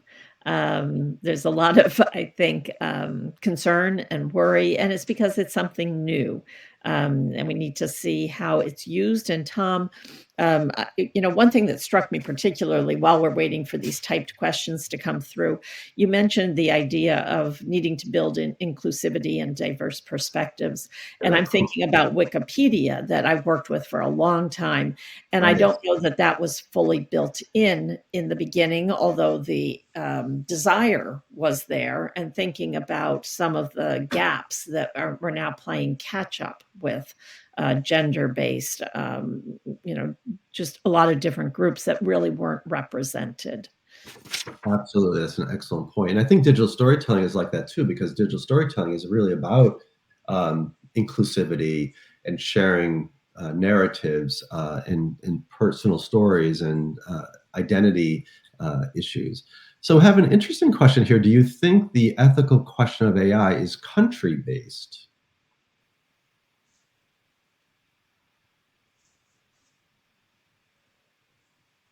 I mean, I would say that I do think I think there are many ways universal questions, but I do think it might depend on. The question might change depending on how a particular country or culture looks at these particular questions. What might be considered permissible and what might not be considered permissible. But I think that I think in many ways the ethical questions are also very universal human questions in terms of, is it okay? If I can have this chatbot generate text for me, does that mean I would use it in my own research? I would not, but I think how can it be used as a kind of assistant? Can you be in dialogue with a machine, and does that help generate your own ideas? Trudy, what did you think of that question? Well, again, I was going back to the idea of Wikipedia, where some of the language versions of Wikipedia require citations and others less so. So thinking about that particular instance, I think that not so much country-based as language-based, although there may be some overlap there. So I think that there might be some differences, but I think that it's how it's used and what the ethical sort of requirements are. And I think this is going to be a fascinating sort of developing area. And then there's another comment. Many jobs will be lost or result, for example, in the design area or in the content area for websites. Let's see how it will look in 2 years. Yes, I think there's going to be some dramatic developments over the next 2 years now that it's sort of out there. Again, ChatGPT and DALL-E and Midjourney, these are openly available tools that people are using. So let's see how it develops. I do think that there's that potential for sort of replacing people in terms of especially design, where if it would be so easy to generate, a logo or something like that, which I think would be unfortunate. But you do still need the mind power in terms of, again, conceptualizing the idea. What do you want to do? What is the context for this work? If we have a chance, Stefan, to do just one more, I know we're getting close to time, but Carolyn brings up, I think, something absolutely fascinating, that this is depending upon information that's been created by real people. And so it seems a bit of a paradox to her. And does AI present you with new pieces of information? And it may be presenting information in a way that is different, but the individuals that are behind it are really, really important. But that, to me, is what seems to be getting lost. Like, you can cite the program that actually gave you this artificially generated information, but you're not giving credit to those who originally created it. Absolutely. And I think the same thing, if you think about truly open initiatives such as Creative Commons, it's a cooperative community. Wikipedia, the same thing, kind of a cooperative community that's working together to make decisions about what they're going to share and what they're not going to share, and creating open licenses. Whereas this is a correct point that if ChatGPT is just going out, looking at billions of pages that are on the internet. First of all, we know they're not all accurate. There's a lot of misinformation on the internet, but it's all not all of it is open. Whereas communities such as Wikipedia, they've made decisions about what will be open. They've come up with policies and practices to promote that. Whereas here, it's just going out, taking things visually too. The same thing is happening. Is taking artistic styles, artistic artworks, and kind of regenerating it in many ways into something new. So it does raise all kinds of questions there in terms of what can be taken and what cannot when it's just going out and just kind of doing so automatically. I know we're out of time, so we do encourage you to contact us directly if you would like to engage with us through metaliteracy.org, the website for Metaliteracy. Follow us on social media because there was a lot of interest and comments that we weren't able to get to. And thank you. We really appreciate this. This is, again, our first conversation about this. We expect many more and much more work with metaliteracy related to these issues. And appreciate your interest. And thanks for the invitation for asking us to keynote today. We really appreciate it. Thank you very much for the presentation. Very interesting, and I think we see it in the chat. This topic is really current, and there are a lot of questions and thoughts. Probably we can also use the chat to continue on some questions. And yeah, so I would then suggest that we continue in our program with group number 4, and I would hand over to Subhana to introduce the group and the next presentation.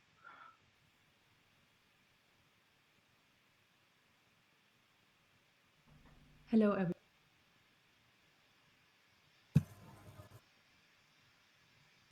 Thank you so much, Stefan.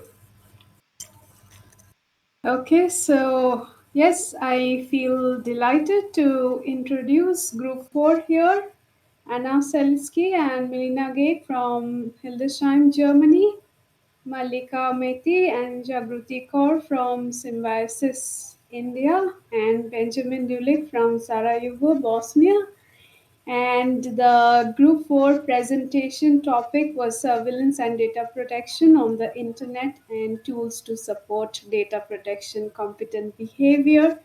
Extremely interesting topic. And so we first go for the presentation, and then we will have the questions.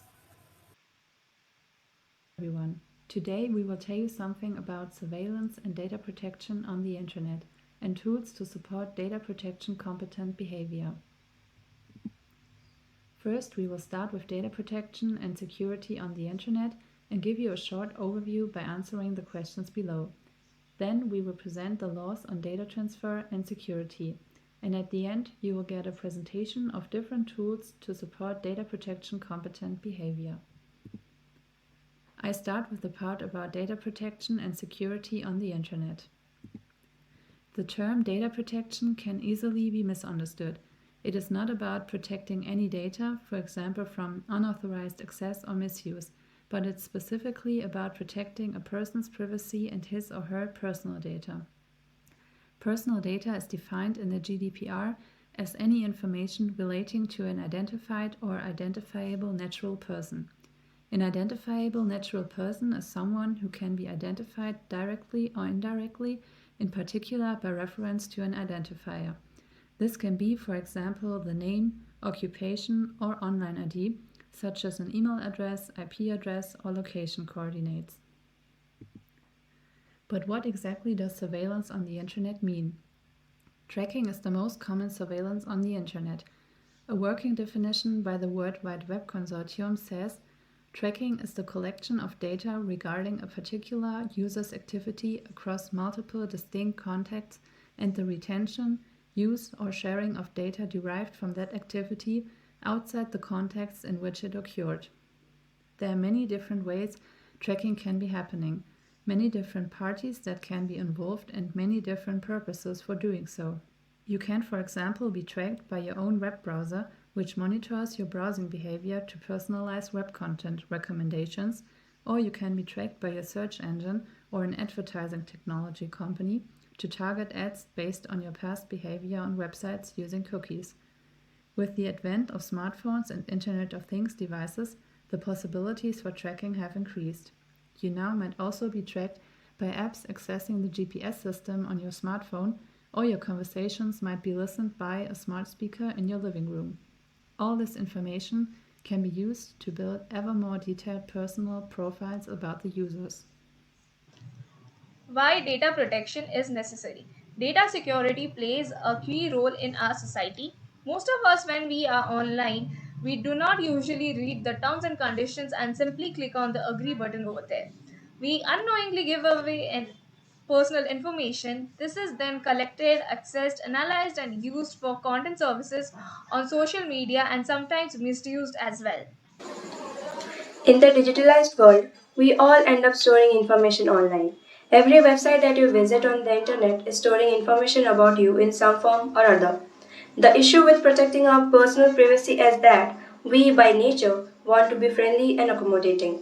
Companies are able to take advantage of this by asking for information that we are usually all too willing to give away, even if we shouldn't be. Most websites in the internet use cookies to store information about the user. These cookies can store a variety of information within them, which are mostly our personal information. When we open bank accounts, we create a username and password. The accounts are linked to a personal email address, which is not a secret and is known to all of our friends and family. Trackers can utilize our online email address as an initial step in acquiring access to our bank accounts, then the game is all done. Knowing about all these, we should be aware of what data we are giving and try not to share too much. For example, when asked for a phone number at the checkout, try not to give them any. When asked for a zip code, give them the zip code of the store instead of home. With these small steps, you can safeguard yourself from the data threat. In the next slide, here are the third party access to our data. Make sure that these are to its minimum. Here are the history settings which I have paused because though it is between you and Google, but it is never between you and Google. Google is liable to sell all of your information to third parties and make use of your data. Now we will be talking about laws on data transfer and security. The German region of Hesse passed its first law in 1970 and national laws emerged soon afterwards with Sweden, Germany and France, and as of January 2018 over 100 countries had adopted data protection laws. Over time, regional legal frameworks were also adopted and they were also modernized in 2018. The GDPR, or the General Data Protection Regulation, is a mandatory regulation that ensures a harmonized approach across all EU member states. It came in force in 2018, replacing the old Data Protection Act of 1998, and as seen here, we have added some of the other data protection regulations that are included. Tools to support data protection. On internet with our personal data such as name, date of birth, contact details, even more sensitive data such as bank details are also collected despite the existing laws. Therefore, data needs to be protected. Many tools are available on internet which can help users to protect their data from being stolen. For example, browser Tor and Brave, search engines such as DuckDuckGo, browser glossary, password manager Bitwarden, antivirus Avast, and messaging apps such as Telegram and Signal. Antivirus program. To protect our computers from malware, we should use an antivirus program.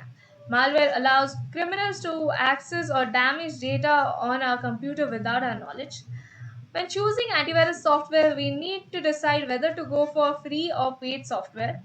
Free version often offer fewer functions than the commercial version.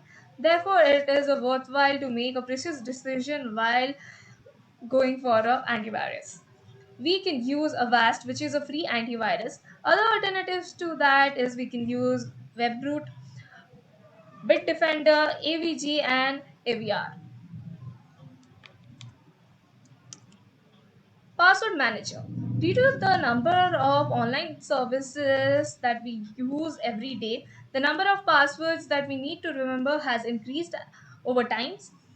And even with the increasing complexity of the password managers are becoming more and more popular as they are easier to choose and give more secure passwords every day.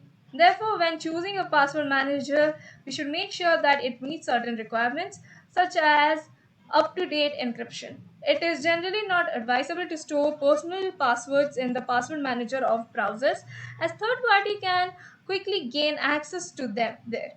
On the other hand, we can see the password manager Bitwarden.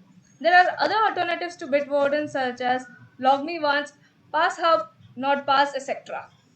In the following short overviews, we will list the two best private web browsers which were both top performers in several tests by PCMag. Both browsers use the DuckDuckGo search engine instead of Google. In addition, the best private web browser extensions are also presented.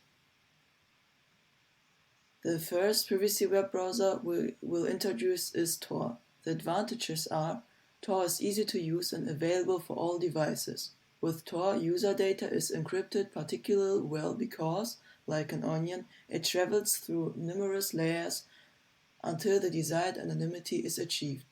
Tor has many privacy settings that additional browser extensions for privacy are not necessary. The disadvantages of Tor are that the loading of websites is very slow. In the screenshot you can see the user interface of Tor. Tor uses the search engine DuckDuckGo. It is an internet search engine that prioritizes the privacy of searchers.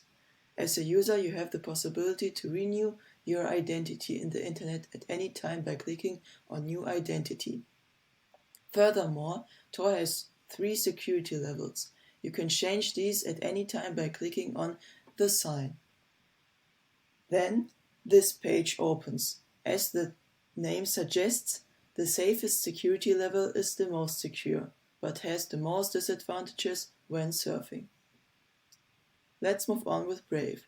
The advantages of the Brave browser are that it is easy to use. In addition, unlike Tor, the browser is very fast because it is based on Google Chrome. As a user, you have many private settings with the browser. You can also use the browser on your mobile phone. The disadvantages of Brave are that there are still a few gaps in the extensions of the browser, and not all information is displayed on the website if the privacy settings are set too high. In the user interface of Brave, you can see that it also uses the DuckDuckGo search engine. It also shows you how many trackers have been blocked in total. Brave also has many privacy settings. In the Brave browser, you can set the security level of the ad blocker and also block fingerprinting. There are other browsers that respect your privacy on the internet. You can read a detailed comparison of the browsers in Muchmore's articles down below. Moving on to browser extensions. A browser extension is a type of plugin that allows you to add certain functions and features to your internet browsers. Extensions are used to block annoying ads on websites and to prevent your search history from being tracked. Ghostery has often been mentioned and praised in various articles. This is why we would like to introduce the extension. In terms of advantages, it blocks trackers and advertisements and is free for Chrome, Firefox, and Microsoft Edge. The disadvantage of this extension is that some websites recognize it and, as a result, restrict the user access to or usage of certain services. Now we want to introduce to you safe messaging apps. Every day millions of people exchange private messages via messaging apps. In the process, large amounts of personal data are collected and stored. When choosing a messaging app, make sure that you use end-to-end encryption, which means that only the sender and the recipient of the messages have the necessary keys to read the messages sent. A key part to mention is also the storage of metadata, which is, for example, your electronic fingerprint. Metadata includes data about the person that you are communicating with, how long and at what times are you texting with that person, and many other information.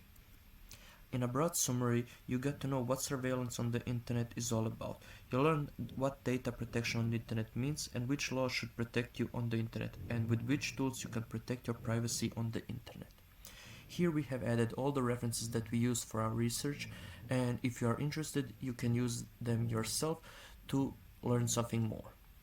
In the end, we want to say thank you for listening, hope you enjoyed it and learned something new with us.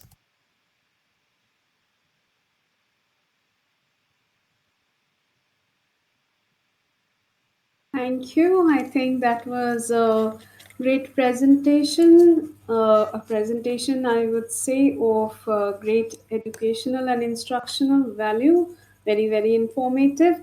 So if you could all turn on your cameras. Yes, hello group.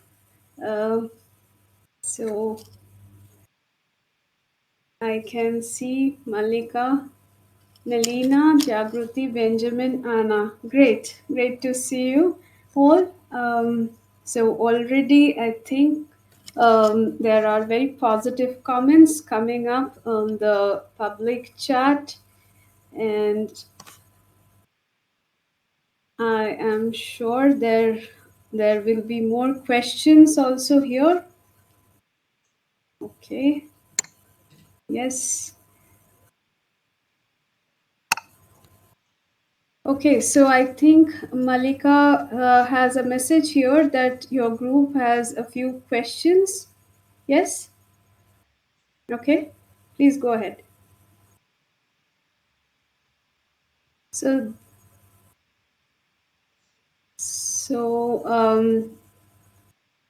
should I read out the questions? So it says, will you now be more careful with your personal data on the internet? This is a question to the audience. And question number 2, would you say that you already sufficiently protect your data on the internet? And question number 3, do you already use some of the presented tools?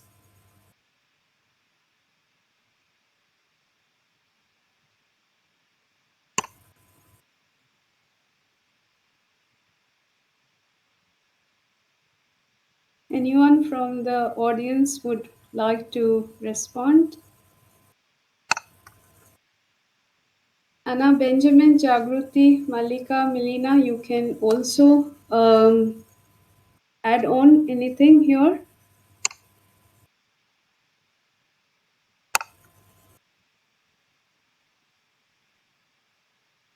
So I can start, for example, with the question from Laura Krautze.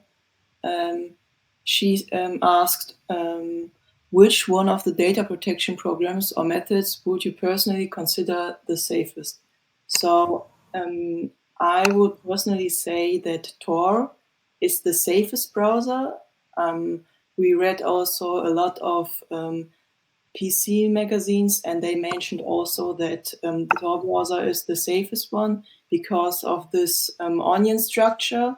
So it encrypts your data, and because of this encryption, it is possible that you are like invisible online.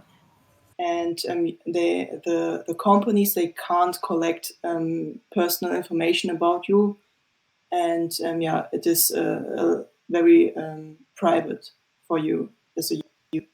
So and I mean privacy is also for us or for me also a very big deal, because it is now, or in my opinion, a human right, also online. Right.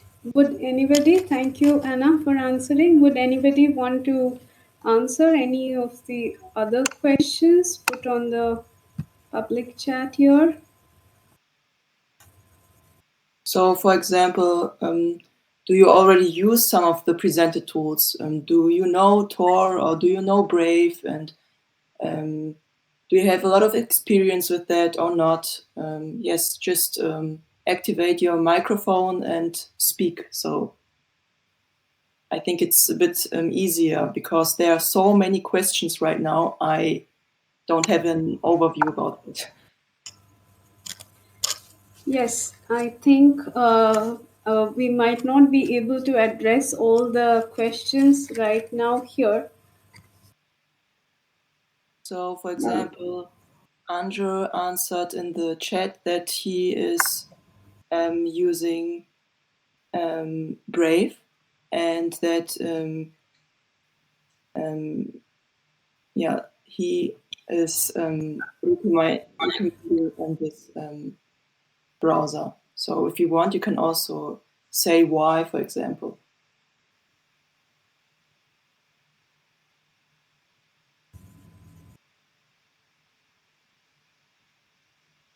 So just activate your microphone. I think it's easier for the communication and the discussion, because I know that hello, can you hear me? Yes, yes. Hi everyone. Well, Brave is great because it's really user friendly. It has really nice interface, the same as the Google Chrome, which it is based on. And the thing you already mentioned while listing its pros and cons, the blocker aspects of it, like I don't see ads where I don't want them, and it gives me some feeling of security that I can't find in other platforms while using it for the same things I use Brave for. Okay. Thank you for your comment, and also your mentions of your experience. And yes, I think it's now also 20 minutes after 4 p.m. So Yes. Yes. we are not anymore on our time slot. Thank you so much, group 4, and thank you, audience, for a very lively participation. I think it is time to move on to group 5. Thank you very much, all of you. Great job.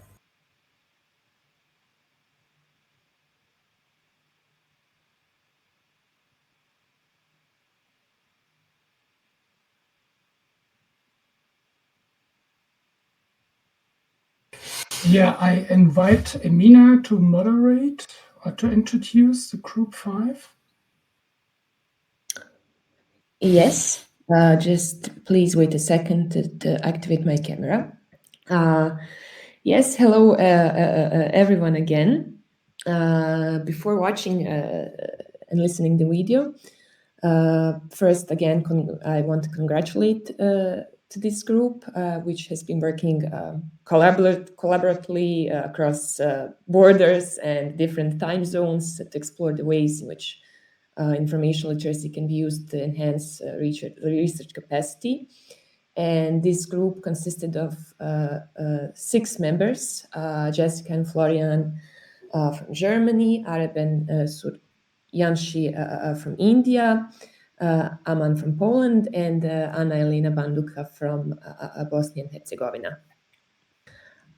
I think we can continue with watching the video, and after that with discussion. Hello everyone. Today we will tell you something.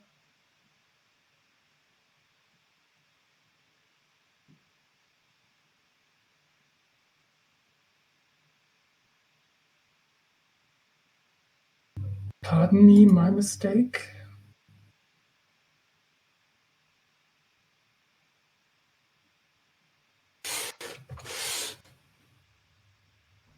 Hello everyone. Today we will tell you something about surveillance. Sorry.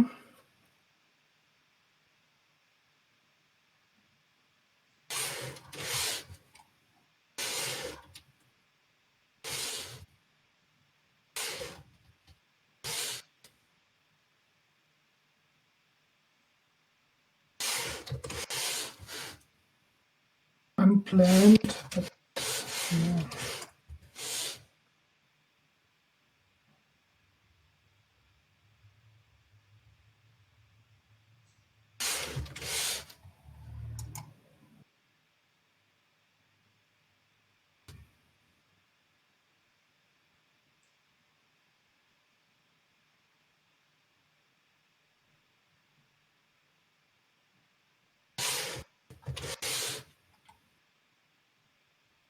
Hello everybody, we are Group 1 and our project deals with the topic Google as an information. I'm sorry, here's something wrong with the URLs. Just a moment.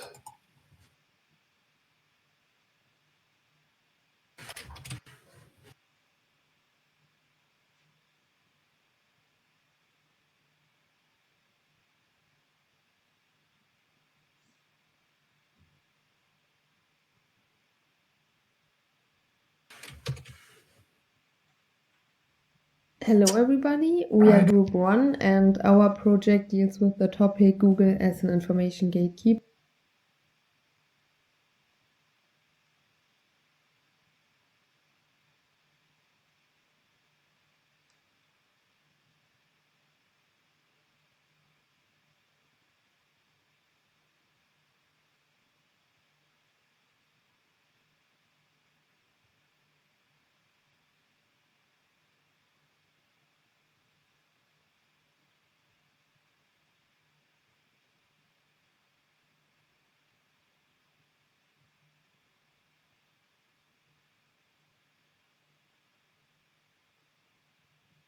Okay, we will wait a second until we solve these technical problems.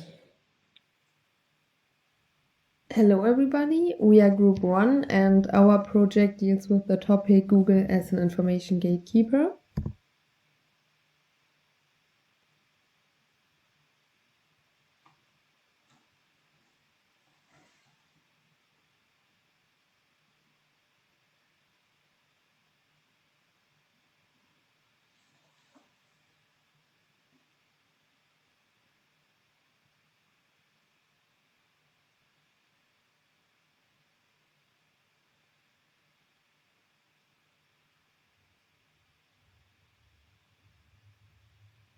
Hello everybody, we are Group 1 and our project deals with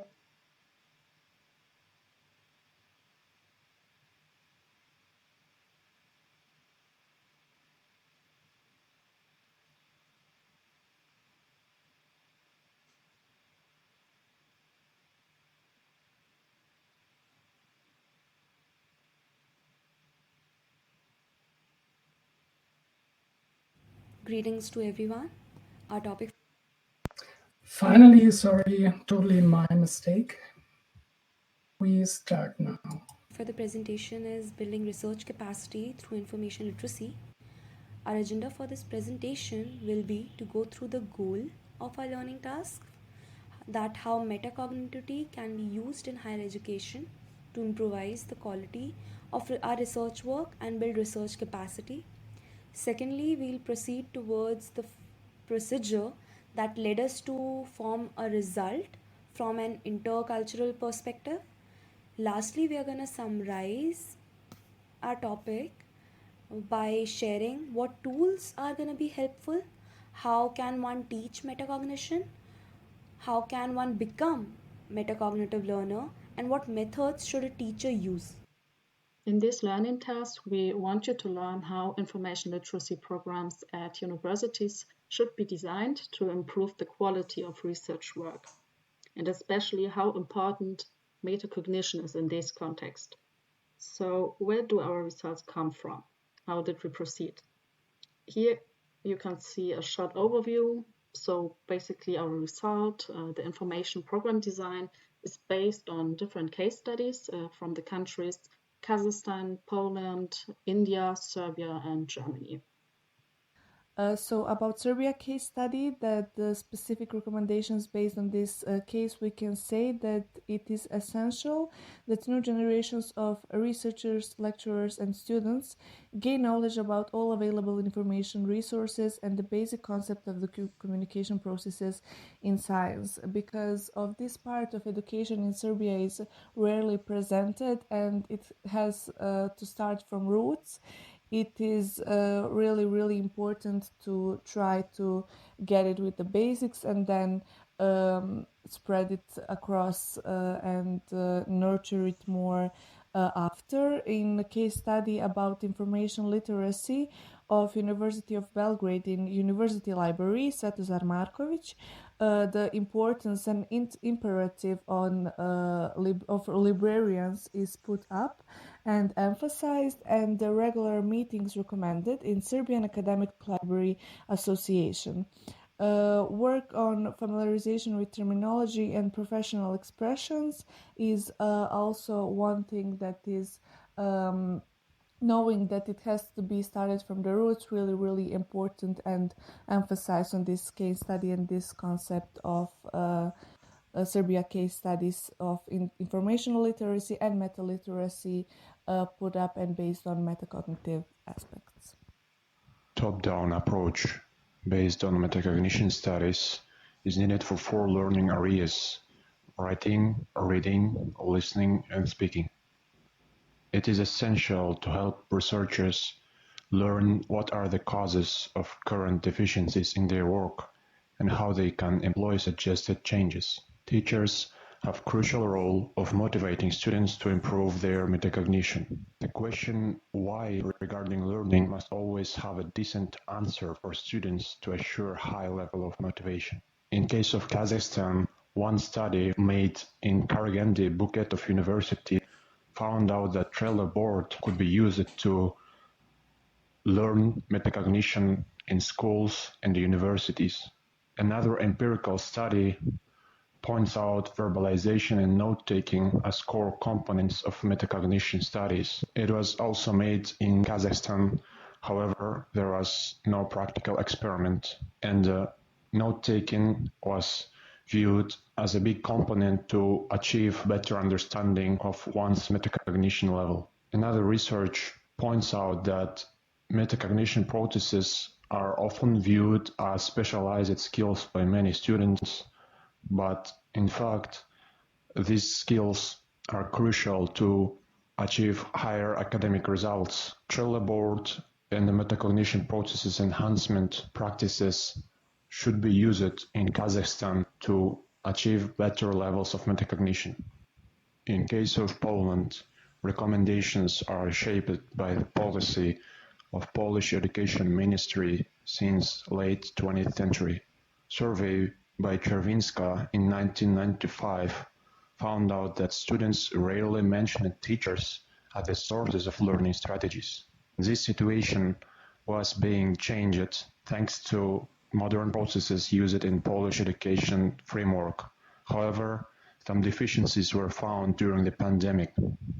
Students who are able to regulate their own learning process have many strengths as compared to the ones who are incapable of doing so in cases of emergent situations which affect education. Self-correction and mutual evaluation are motivated among students so that they can provide polite and objective wording in their research, and this is viewed as a pivot task for teachers. Another study by Isabella Krasiejko found out that educational self-realization is the logical objective of implementing metacognition exercise and processes. And this final goal should be set before students from the very beginning of metacognition learning practices.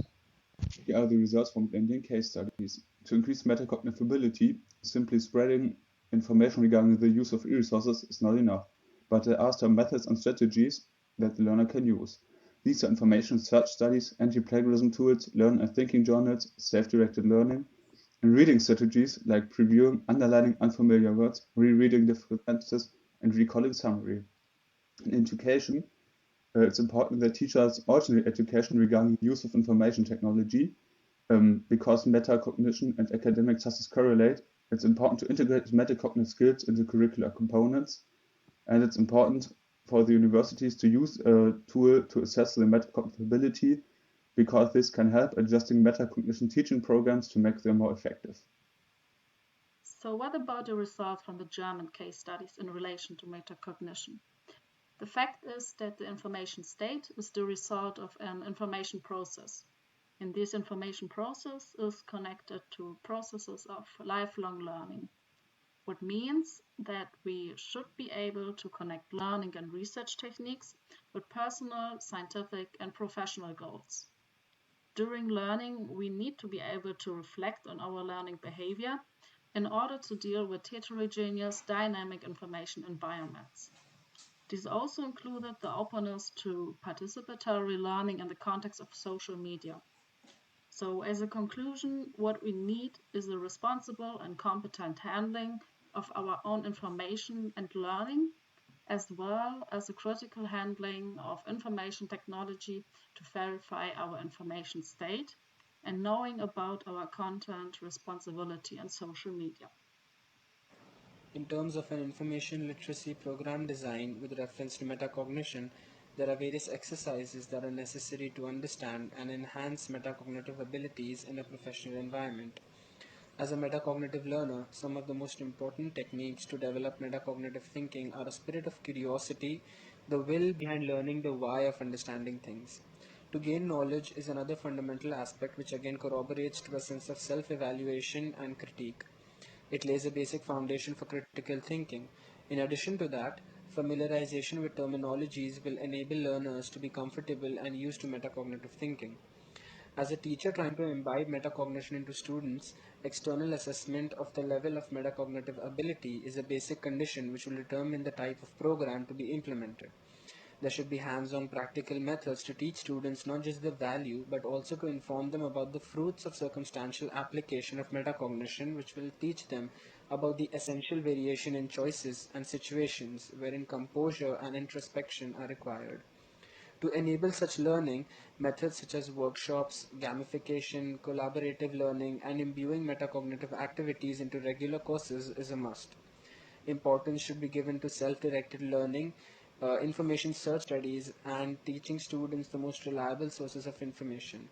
Mnemonics and KWL, also known as Know, Want, Learn charts, along with journaling, will help students in understanding their own perspectives and the way they foment opinions, which is an important basis for metacognition. The most important tools that can establish ingenuous and ethical practices in the development of metacognition are Trello boards, which help in collaborative dissemination of ideas and fosters a multiplicity of perspectives, which is especially helpful in group environments. Anti-plagiarism tools will help in making sure that none of the material that is used in research and learning is unoriginal or attributed to the wrong sources. Lastly, there is a need to implement programs in universities that will help in promoting metacognitive thinking in students and will help teachers in developing curriculums that will suit their courses. Metacognitive skills should be integrated as components into the curriculum. Along with that, social media is also an important tool and a platform to help recognize and also implement metacognitive thinking. Collaboration and cooperation with libraries for information literacy promotion should without a shadow of doubt also include some basics on metacognition so as to enable students to not just identify but also rectify the notions of learning.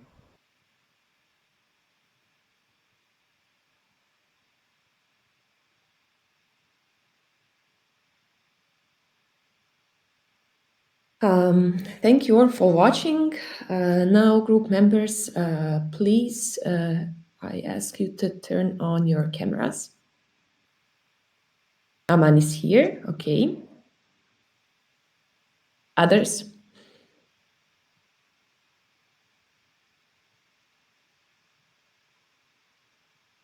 Florian?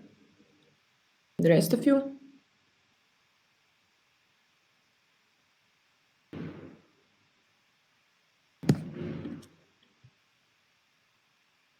If you have some problems with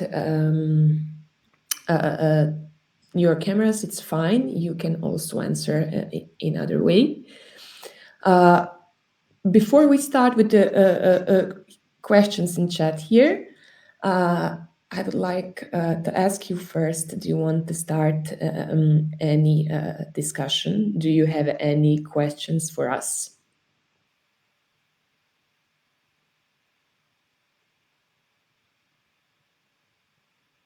Okay, for now, seems not. I will read now the first question.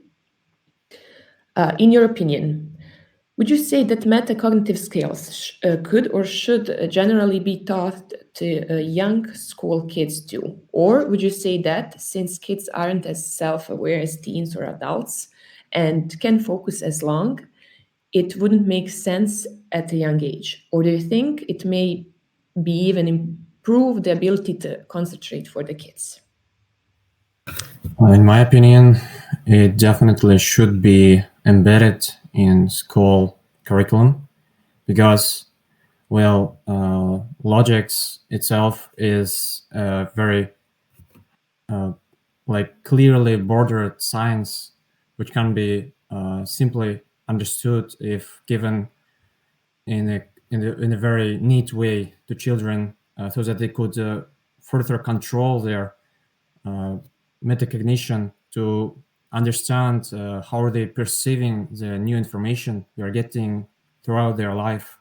So I think yes, and of course it will make sense at a young age.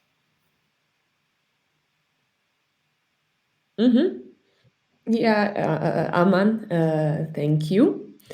Florian, if you don't have anything to add, or other group members, we will continue with next question. Tessie asked us, how much of a role do you think that native language plays in metacognitive capabilities? Are they related?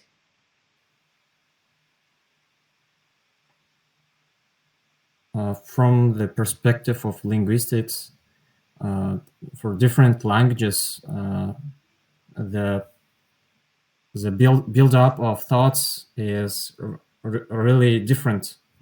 Some languages are mostly object based. For instance, there is a Chinese language with still pictogram with characters originating from pictograms, and there are really the language itself is really suited to let's say object-based analytic sciences.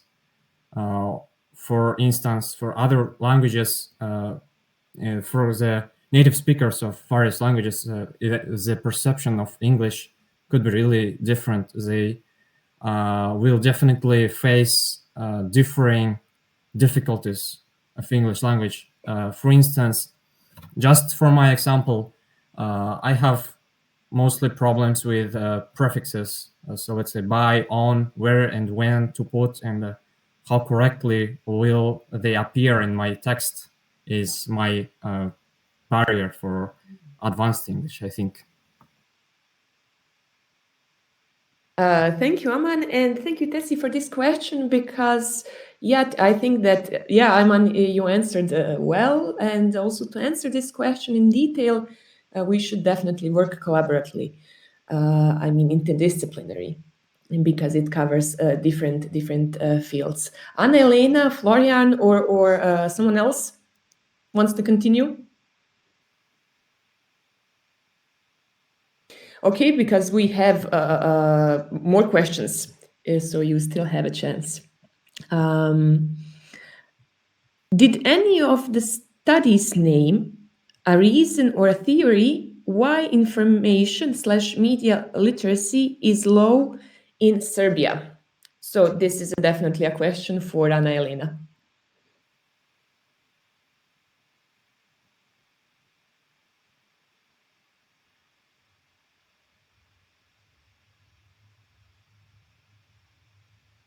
Anna Elena is typing. So we will wait for her.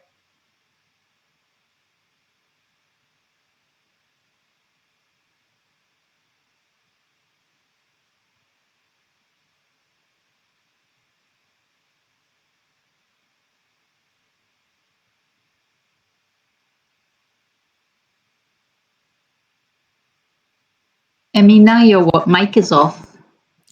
Sorry, I thought I did everything, but I will repeat that this question is the continuation of the previous one.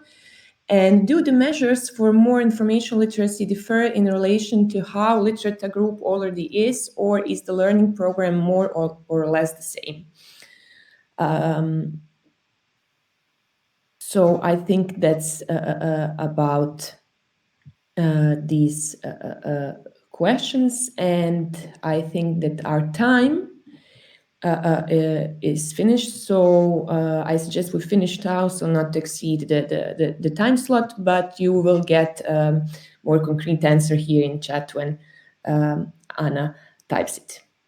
If no one else from the group wants to add something on this, I suggest we finish. And yeah, again, congratulate and hope we will have a chance to work collaboratively again in the future. Thank you.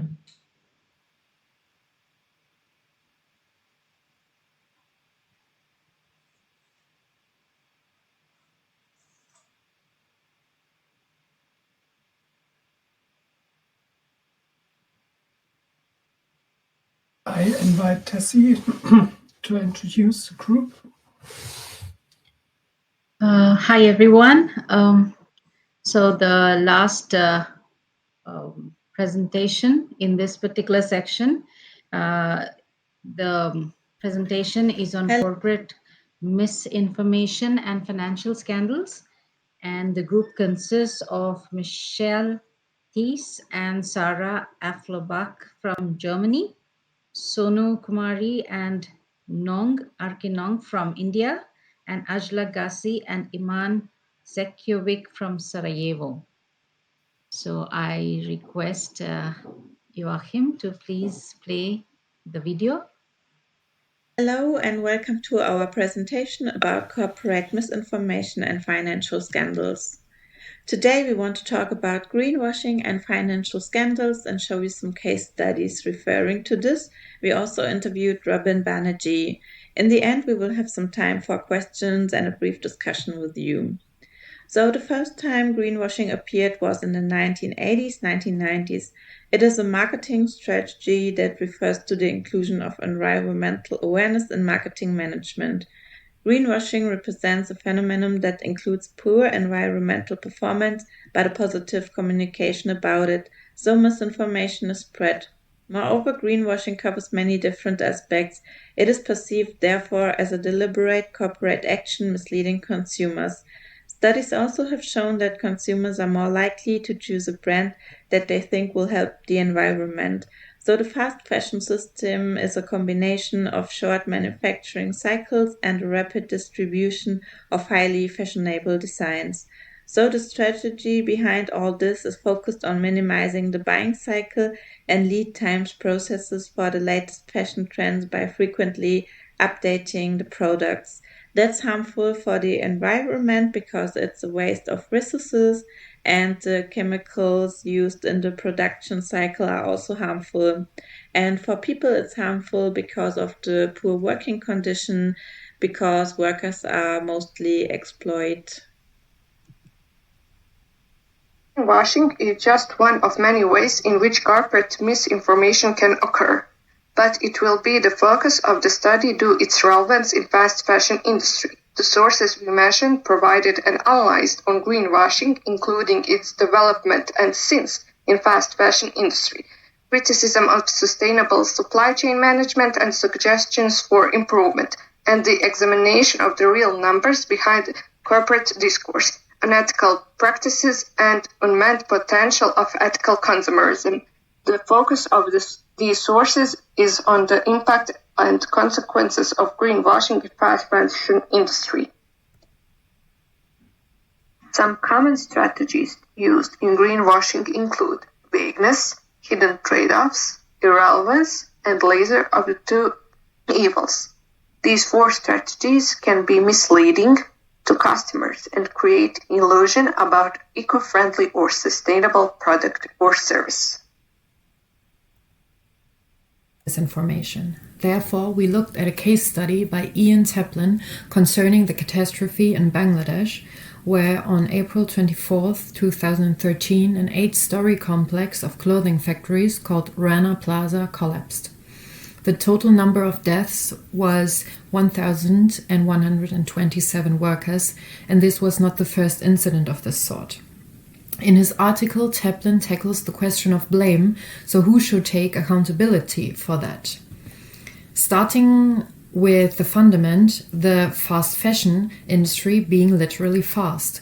immediate deliveries, collection after collection, and so the motto is producing, producing, producing, and this increased workload is at the expense of safety.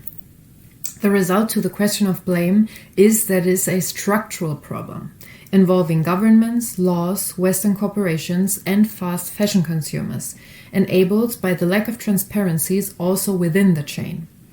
For example, with the Western corporations implementing wage suppression strategies, willingly accepting it to be at the cost of the smallest link, the workers.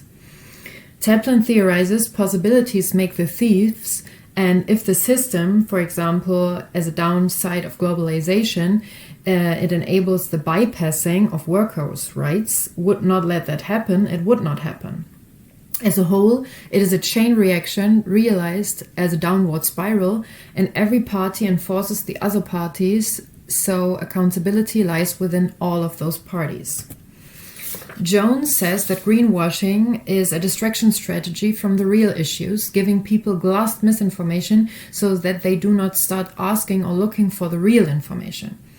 The solution would be a shift in focus as a meta and information literate person looking at the underlying structures and staying skeptical always. The Clean Clothes campaign has collected and shared current disasters within the garment industry from 2021 to 2022, and its results show over 700 injured people divided by countries and over 150 deaths. This current insight and the Bangladesh tragedy show the huge and real impact of spreading misinformation and withholding real information that enables every party involved to get away with inhuman and destructive behavior because of discussed transparency issues. Understanding financial scandals. Financial scandals are defined as situations or events that have occurred as a result of financial resources being employed in a morally questionable manner. According to this definition, financial scandals involve financial market manipulation, multiple types of frauds, and often accentuate the possibility of corporate bankruptcy. Corporate misinformation often acts as the backbone of financial scandals, and to better understand the correlation between the two, let's do so through a case study.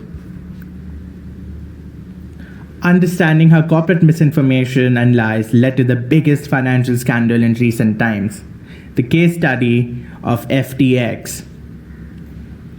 So, what was FTX? FTX was a digital currency exchange, a platform where people could buy and sell cryptocurrencies and similar digital assets. At their peak, they were worth a staggering $32 billion. However, on the 11th of November 2022, all came crashing down for them. Let's learn what. The downfall. The catalyst to FTX's downfall was a report published by news site CoinDesk that revealed that Alameda Research, the quantitative trading firm also run by Bankman-Fried, held a position valued at $5 billion in FTT, the native token of FTX. This was alarming, for FTX and Alameda are owned by the same person, and hence recommended that there could be inside trading and malpractices involved. The article also went into details as to how Alameda Research's main asset was FTT. They also claimed that FTX was using FTT as collateral on their bank sheet. This meant that the assets were tied to a risky and volatile token, naturally leading to worries about the capital of FTX and Alameda. More documents leaked to the news site suggested that Alameda was using FTT to make risky loans, effectively trading using company script. This revelation prompted major holder Binance to declare that it was selling all of its holdings. This prompted a run on the exchange as many customers scrambled to withdraw their funds. This caused the price of FTT to drop as investors rushed to take their money out of the company. Figuring that this would be the next cryptocurrency to collapse, millions of people withdrew their money. This soon led to a liquidity crunch with as many as $6 billion being withdrawn in 72 hours. This led the company to stop withdrawals and further stop onboarding new customers. Soon after, the company went bankrupt.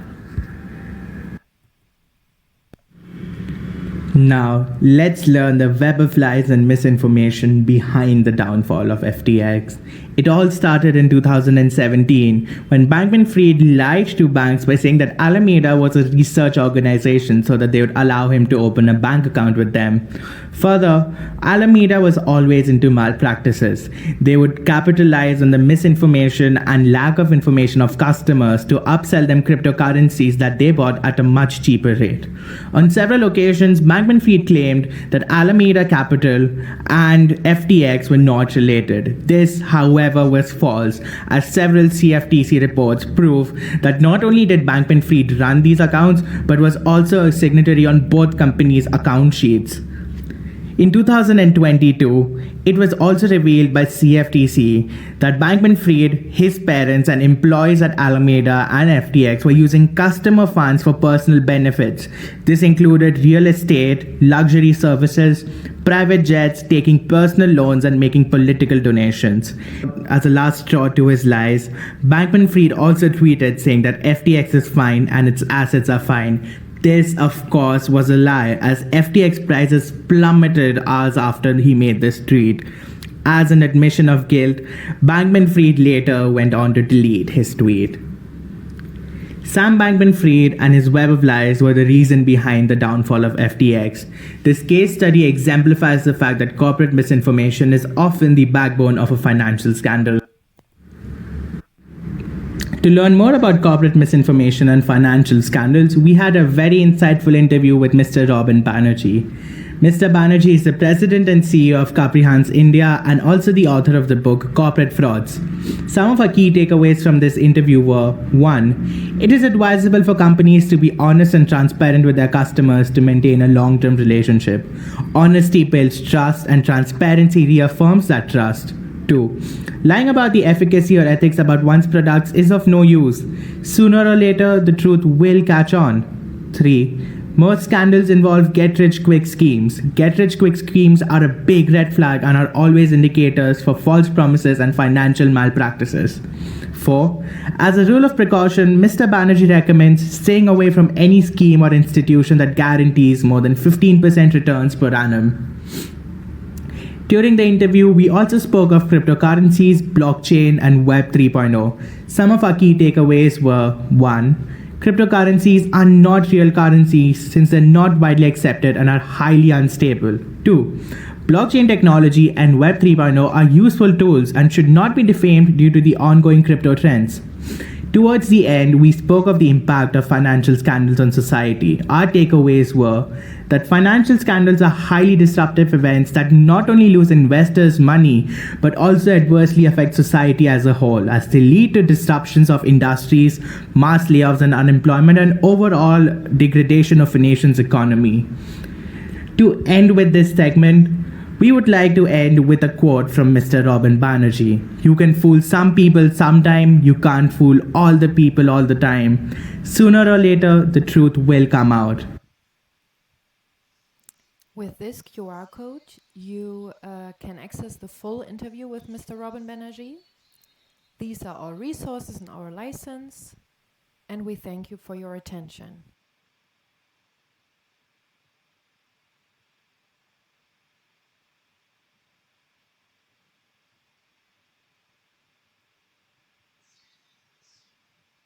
Thank you, Group 6, for that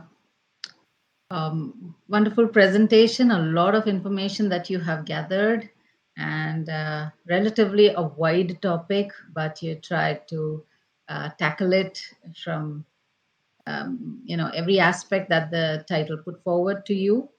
I request the members to switch on their cameras. I got a message that Michelle and Sarah would prefer to remain anonymous. So would any of the other group members please switch on their cameras? No? What about Ajla and Iman? Will they be switching on their cameras? I think, yeah, they're here. They should. All right. So congratulations once again. So before I hand it over to you to moderate your discussion, I have just one question. You talked, one of the case studies that you handled was that of FTX, and the person who was responsible for that scam was Sam Bankman-Fried. So it's just a thought in my mind. There's always an individual at the back of the scam, or there are individuals at the back of a scam. And what is it exactly that motivates people to do the scam? Is it greed? Is it opportunity? Is it fun? Is it the medium that would take care of the opportunity aspect? Considering he came from an educational background, in spite of that, why does an individual resort to this kind of Ponzi scheme or scandal?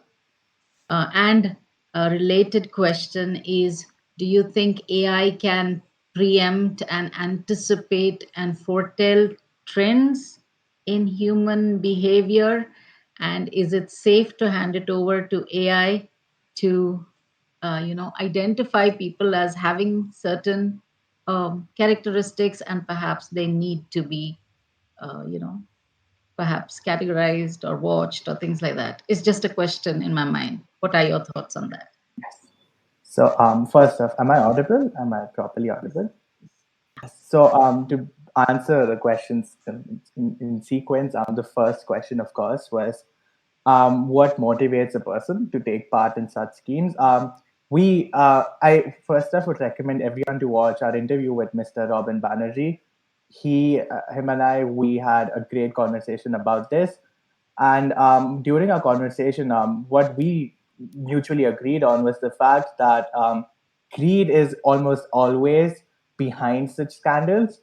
And it is, when we talk of greed, it's not just greed of money, but a lot of times it's a greed of power and of position. So if we look at FTX's case, for instance, of course, there were billions and billions of dollars involved. But it is important for us to note that Bankman-Fried was someone who was already very privileged, already very wealthy. He had Alameda Capital, of course, which was a multi-million dollar company already.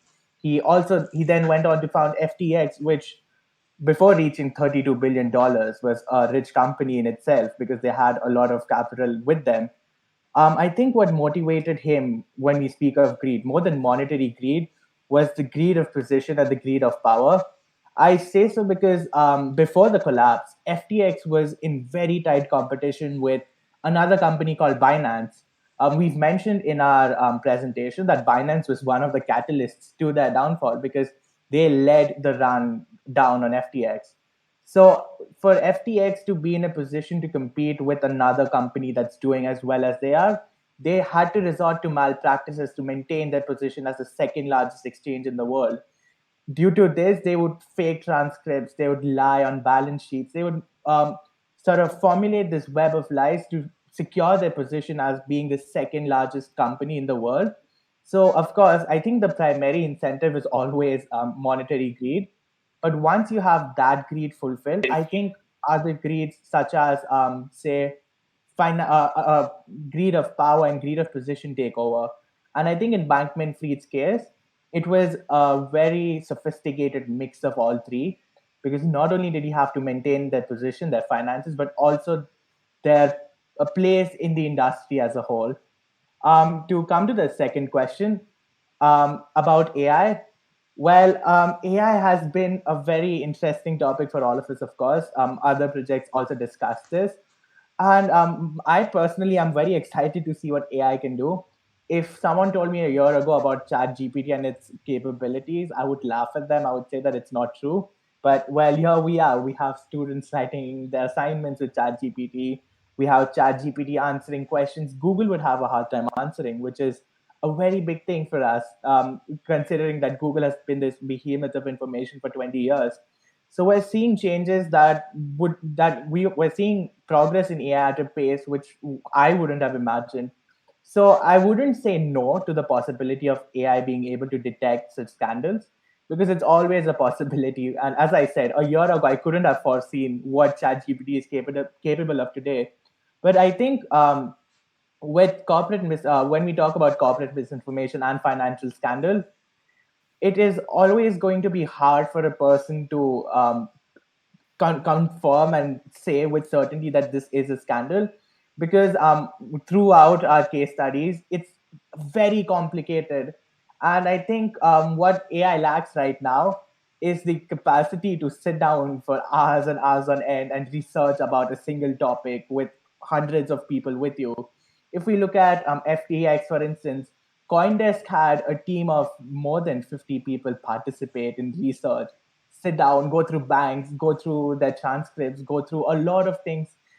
It takes a lot of manpower, and I use the word manpower very, I pun intended. I use the term manpower because I think, at least as of right now, AI isn't capable of concentrating efforts and bringing that kind of manpower in place for one cause. But of course, as I said, I'm not going to close the door to it. AI is something very interesting, and is something I admittedly would like to learn more about.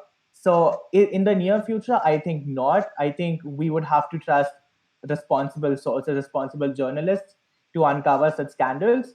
But I think in the long term, maybe in 5 years, I think people could formulate tools which would help us as individuals to make responsible financial decisions, and hopefully weed out corporate misinformation and financial scandals before they take place and before they disrupt society.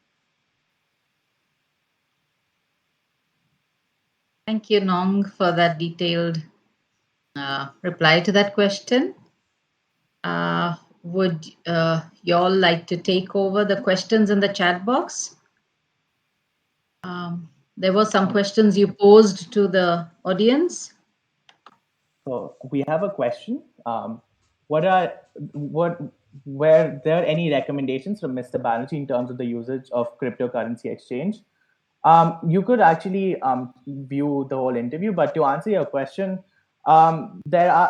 he did not have recommendations when it comes to exchanges. His whole take was that the whole industry is a very volatile industry.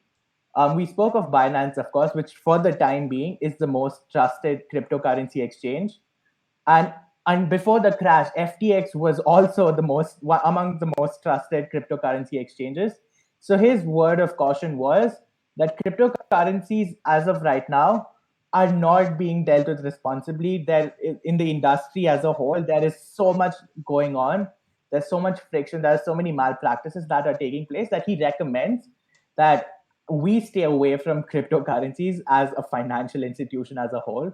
Those are his recommendations. Of course, everyone is open to take their own calls, but his recommendation would be to stay away from an industry that is this volatile, because you're basically taking a shot in the dark. You could lose all of your money or double it in a day's time. That's a bit too risky for you to call a sensible investment. So to answer your question, no, he did not have any recommendations as per cryptocurrency exchanges are concerned. Rather, he said that you should stay away from exchanging cryptos as a whole. I hope that answers your question.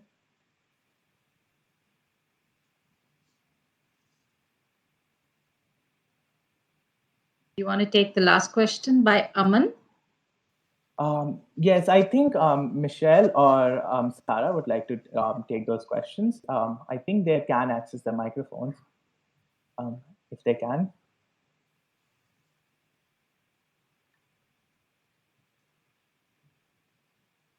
Not okay. If not, okay, I could take over. I could take on the last question by Aman as well. Do you think that electric car producers should not start to mass produce their models without ensuring that at least most of their cars would by sustain and not by? Yes, this was again as a part of our research. I believe this was Michelle and Sarah's part, but I of course went through their research as well. And when we covered a phenomena called greenwashing, where a lot of companies would project themselves as being more responsible, more environment friendly than they actually are. A big culprit of this, of course, are electric car manufacturers such as Tesla and other companies that are coming into the picture.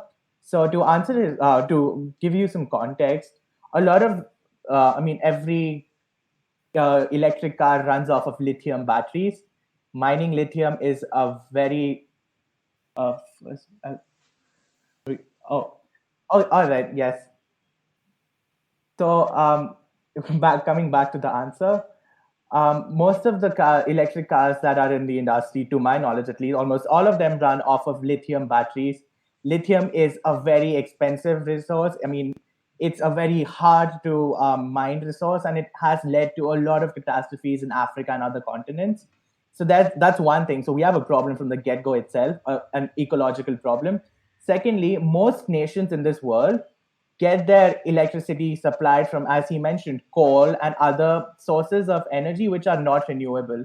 Of course, there are nations in Europe which have shifted to renewable energy sources. They've shifted to hydropower, they've shifted to water, wind, a lot of other sources. But in nations such as India, even to this day, 60% of our energy comes from non-renewable sources. So I think, yes, I agree. And they should first off ensure that if they position themselves as the bringers of ecological change, they should ensure that these countries transition into renewable energy, because it would be disingenuous of them to claim that they are ecologically friendly when their products, when their models, when their vehicles itself have so much, they cause so much ecological harm to the world as a whole. And in doing so, when they buy something of that sort, not only do they perpetuate an idea that is inherently, yes, Michelle, you're audible, yes. Yeah, now it's working. I'm sorry. I just wanted to say, I think it's then most important, as we said, that they are transparent about what they are doing, and that they're not saying that they're doing something else just to get more people buying their cars there in this example. So I think there it's the transparency and the being truthful to their customers. Right. Also, to answer. All right. Sorry, I want to intercept here. We're over time now, and yeah, we need to move on. We have already after 5:10, so we will have a short break. Nevertheless, thank you, group. Great presentation, great discussion, very good. Unfortunately, we are limited with regard to the time available. And I suggest that we now conduct a short break for just a few minutes.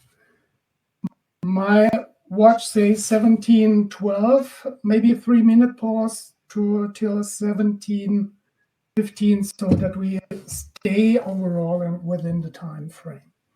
Okay, short break, 3 minutes. We are back in 3 minutes. Also, Thank you. Sorry, before I go to answer Aman's, my name is pronounced Nong Tang Sana. That's all. I hope that answers your last question. And yes, thank you. That's all for us. Thank you, Group 6.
So, hello everyone. After this very short break of 3 minutes, I think we could continue with our final session. So, there are 2 remaining student groups left, and I would now like to introduce group number 7, which exactly consists of 7 students, and they were working on researching and comparing national initiatives to foster information literacy. And I would now ask directly our technical moderator to start hello and the welcome video. to our presentation on the topic researching and comparing national initiatives to foster information literacy. We will talk about the initial situation, so why is information literacy important at all, and which countries will be considered in terms of this presentation, in terms of our course. We will talk about the research method, so our own research method, which databases did we use, which databases can be used in general, like in a national or international way. We will give an overview over the initiatives, so which approaches are already followed and which methods are being used. We will give a comparison of the initiatives, and we also want to give you an outlook. So we want to answer the questions, what do the results of the comparison of the initiatives show, and also what goals are being followed with a view to the future. So the first question, or the first questions are, why is information literacy important? Which countries will be considered in terms of this presentation? So why is information literacy important, like all over the world? So essential to the maintenance of a democratic society and to the health of safety to people. So it's very important that people have the ability to determine the credibility of information sources, also because the trust in media and information is experiencing a general decline, but like all over the world, but still vary in different countries and social groups. And of course to acquire knowledge and to critically question the information. We will have a look on the countries Germany, Bosnia-Herzegovina, India and Kazakhstan because of our group members, so we will want to do a connection to our universities. In Chapter 2, I will shortly describe our research method. How did we find the sources, which database did we use, and which aspects are particularly focused on.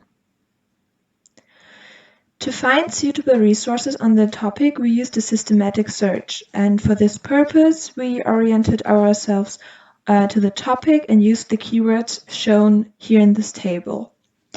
We used different databases to find suitable literature, and the keywords vary a bit because we searched for literature from each country or from generally different countries. And the search results were examined, and then the resources or the resource selection was made. Afterwards, we could use the literature to make a comparison, and this comparison will be described later in the presentation. I'm going to continue with Chapter 3, the initiatives. For this chapter, we ask ourselves which approaches are followed so far to foster information literacy, and are different methods being used. In the following slides, we will talk about the methods, how to foster information literacy. Since we have a diverse group of students, we chose to focus on different countries. For the country Germany, we found out that information literacy is promoted through library committees. These committees are developing and using information literacy standards, guidelines, and checklists, for example, for students and teachers. Furthermore, the important interdisciplinary key competences are first collecting and organizing, secondly generate and exchange information. And therefore, it's really important to have equal opportunities and participation in education. We also found an example from adult education in regards to elderly people and health information initiatives. For example, a program with groups of seniors working independently primarily help each other by exchanging experiences. And this example can also generally be applied to education at all ages. What challenges will be faced in the future and what potential solutions can be pursued? The lack of specialists in the field of information literacy can be overcome by conducting trainings and introducing practical guidebooks and courses for adults and teaching staff. The first media literacy textbook for school children in Kazakhstan was presented in 2020 and approved by the State Expert Commission and recommended for use in educational institutions in 2021. On the right, you can see the table illustrating the influence of the language of instruction on the results of certain educational tests conducted in 2015 in the context of urban and rural schools. There's not much difference between urban or rural students, but there is a slight difference in the results of those who study in Kazakh and those who study in Russian. Students whose main language of instruction is Kazakh show slightly lower results due to the lack of available resources in Kazakh language.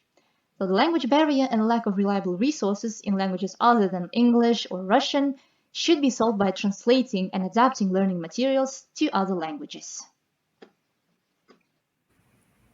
India had 658 million internet users in January 2022, but research students face difficulty keeping up with the rapidly changing information environment. Digital literacy programs exist but require improvement in design, capacity, and implementation. Consideration of factors such as age, gender, education, and technology experience is necessary when assessing the effectiveness of digital literacy initiatives. The Indian government has launched several initiatives to promote digital literacy, including Digital India, National Digital Literacy Mission, PMG Disha, Skill India, and e-governance programs like DigiLocker and eCourts. These programs aim to provide digital infrastructure, services, and literacy to every citizen, offer vocational training to youth, and make government services more accessible and transparent. There are methods and approaches we found in Bosnia and Herzegovina. First one is helping citizens to adequately overcome the challenges of the digital transformation of society and be their constructive, proactive members. Second one is providing education for all demographics and ensuring that they have the resources they need, regardless of their background or their economic situation. Third one is application of new models of using, finding, managing, distributing, and evaluating information. Fourth one is adapting the teaching content and methods of knowledge transfer to the digitalization and technological progress. Fifth one is giving the students the ability of learning about a topic through exploratory treatment. The main goal here is to improve citizens' competencies for distinguishing credible from non-credible media, that is quality from low-quality media content. And finally, comparing the initiatives. Here you can see the Venn diagram illustrating 4 countries which we took for our research. And Germany has 2 very unique initiatives which are developing and using information literacy standards, guidelines, and checklists for students. And a very interesting one is the program with groups of seniors working independently, primarily helping each other by exchanging experiences. So this is about not only teaching staff, libraries, or school children or students of the universities. This is about all senior people, elderlies, adults. Bosnia and Herzegovina is focusing on giving the students the ability of learning about a topic through exploratory treatment. India's focus is investing in infrastructure and resources to increase access to technology and creating awareness campaigns. And now for the common traits. So Germany and Kazakhstan both have the initiative of promoting information literacy, particularly through library committees, librarians, and library communities. The common trait between Kazakhstan and India is conducting trainings and seminars for librarians, students, and professors at the universities, as well as schools. And the common trait between all 4 of those countries is, of course, equal provision of education on information literacy, regardless of your race, of your age, of your gender, of economical status, and etc. So every citizen should be provided with education on information literacy. Finally, the summary and the outlook follow.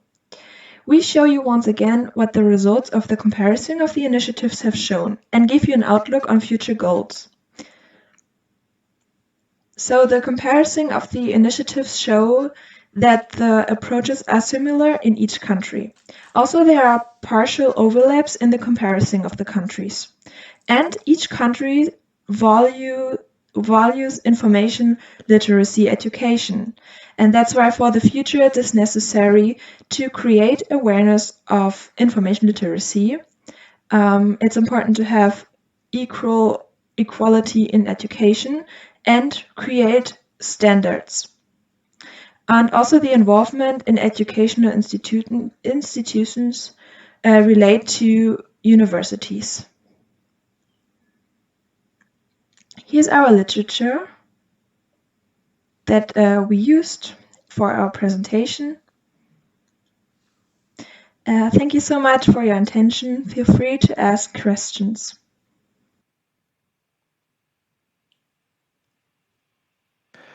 Okay, thank you very much for the interesting presentation. And I now ask all the group members to switch on your camera so that you can answer all questions and moderate through them. And also all the audience, please feel free to ask any questions on the topic either in the chat or also live in person.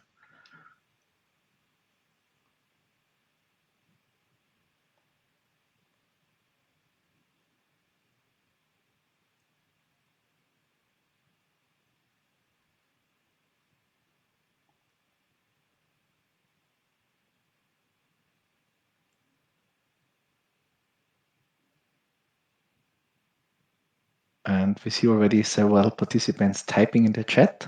Probably I start with a very first question. So you have a very interesting overview of different initiatives, and it's probably really hard. But could you, out of your perspective, is there any particular initiative you find very interesting, and where I say this is probably something that could be also transferred to other countries and could be initiatives other educators should probably look specifically onto?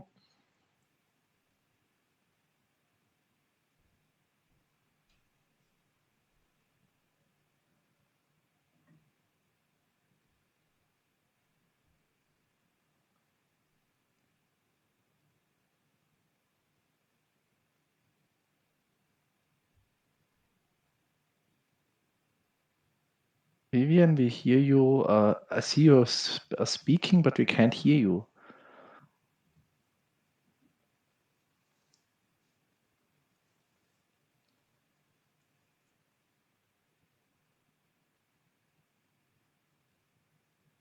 Yeah, so probably we have a technical issue here, but probably you can just use the chat.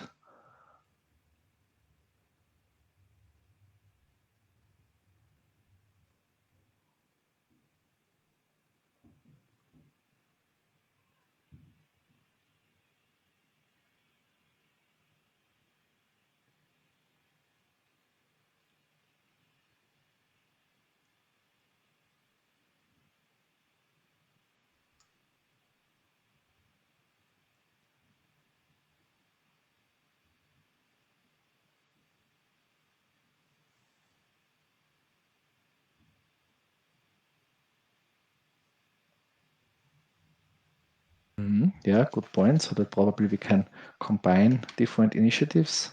That's definitely one interesting way. We have now also several questions in the chat, specifically on library initiatives. So probably is there any one of you who wants to take over the questions? I see you are Kerki, you're also speaking, but we couldn't hear you before.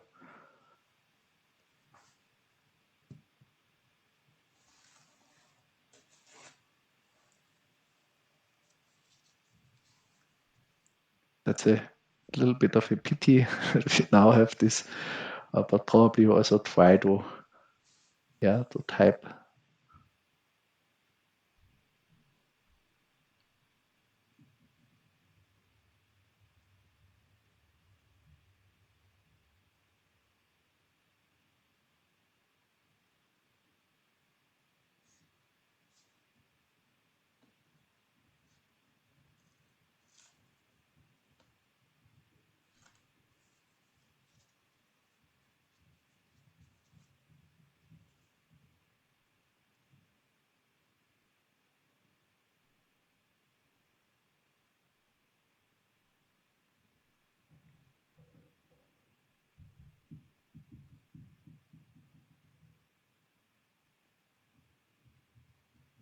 probably why everyone is typing. Also, someone else from the group wants to jump in is one of the questions.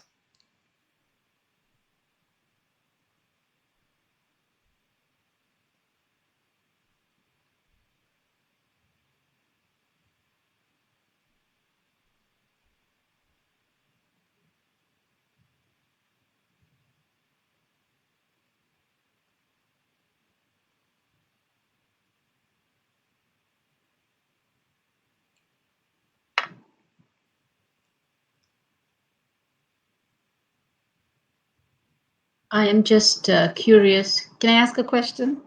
Yes.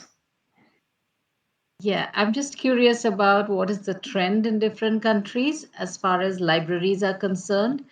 Where budgets are concerned, do you spend more on physical books, or is it more and more of digital databases and digital books and things like that? What is the trend in universities?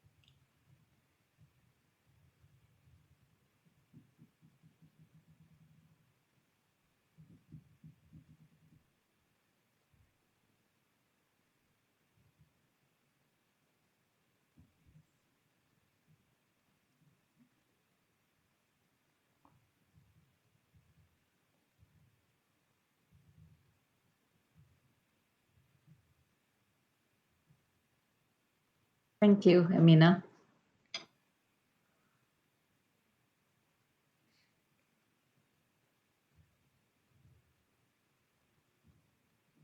Just a quick note that Mr. Daraizibna has a very, I think he has a good experience with libraries, just, to break this silence.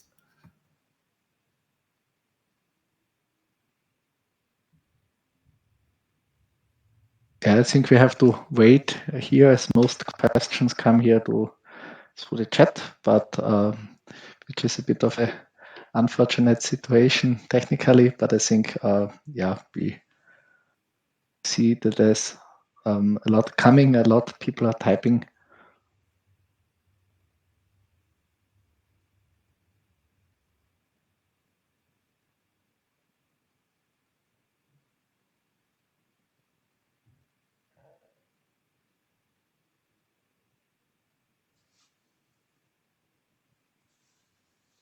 So to sum it up, so we see in the chat now several answers. So regarding the situation in Bosnia, that there is also still a big interest in books and materials, but also Trudy is reporting on the US that there's more emphasis on online resources. And then we also hear that people are about Kazakhstan, where more people are starting to using digital resources. There's still a trend for physical copies. And we also hear about the situation in Germany, that there's a trend to prefer e-resources over prints, especially since the pandemic. So I think this is also a very nice and interesting overview about the different situations in all countries, where we see overall, there's definitely a big trend in e-resources, but still probably a bit differences in preferences of physical copies, but this depends probably also on the disciplines we are all in. Nevertheless, as we are now at already 20 minutes in, I suggest we also close this session now and we continue with our next group to keep in our schedule. I would thank the group very much for your participation and for despite all the technical difficulties we had in participating in this discussion in the chat. and for all the interesting questions. And I would now hand over to Tom for the moderation of group number 8. Thank you very much again. Thank you so much. Thank you so much, Stefan. And excuse me. Our last group today will explore the impact of algorithms and information consumption, especially in social media environments. And I just want to say I really appreciated the chance to see all of these ideas develop and to see this team, as with the other teams, work so closely on these ideas and to develop throughout the course. So without further ado, here we go with the next presentation. Thank you.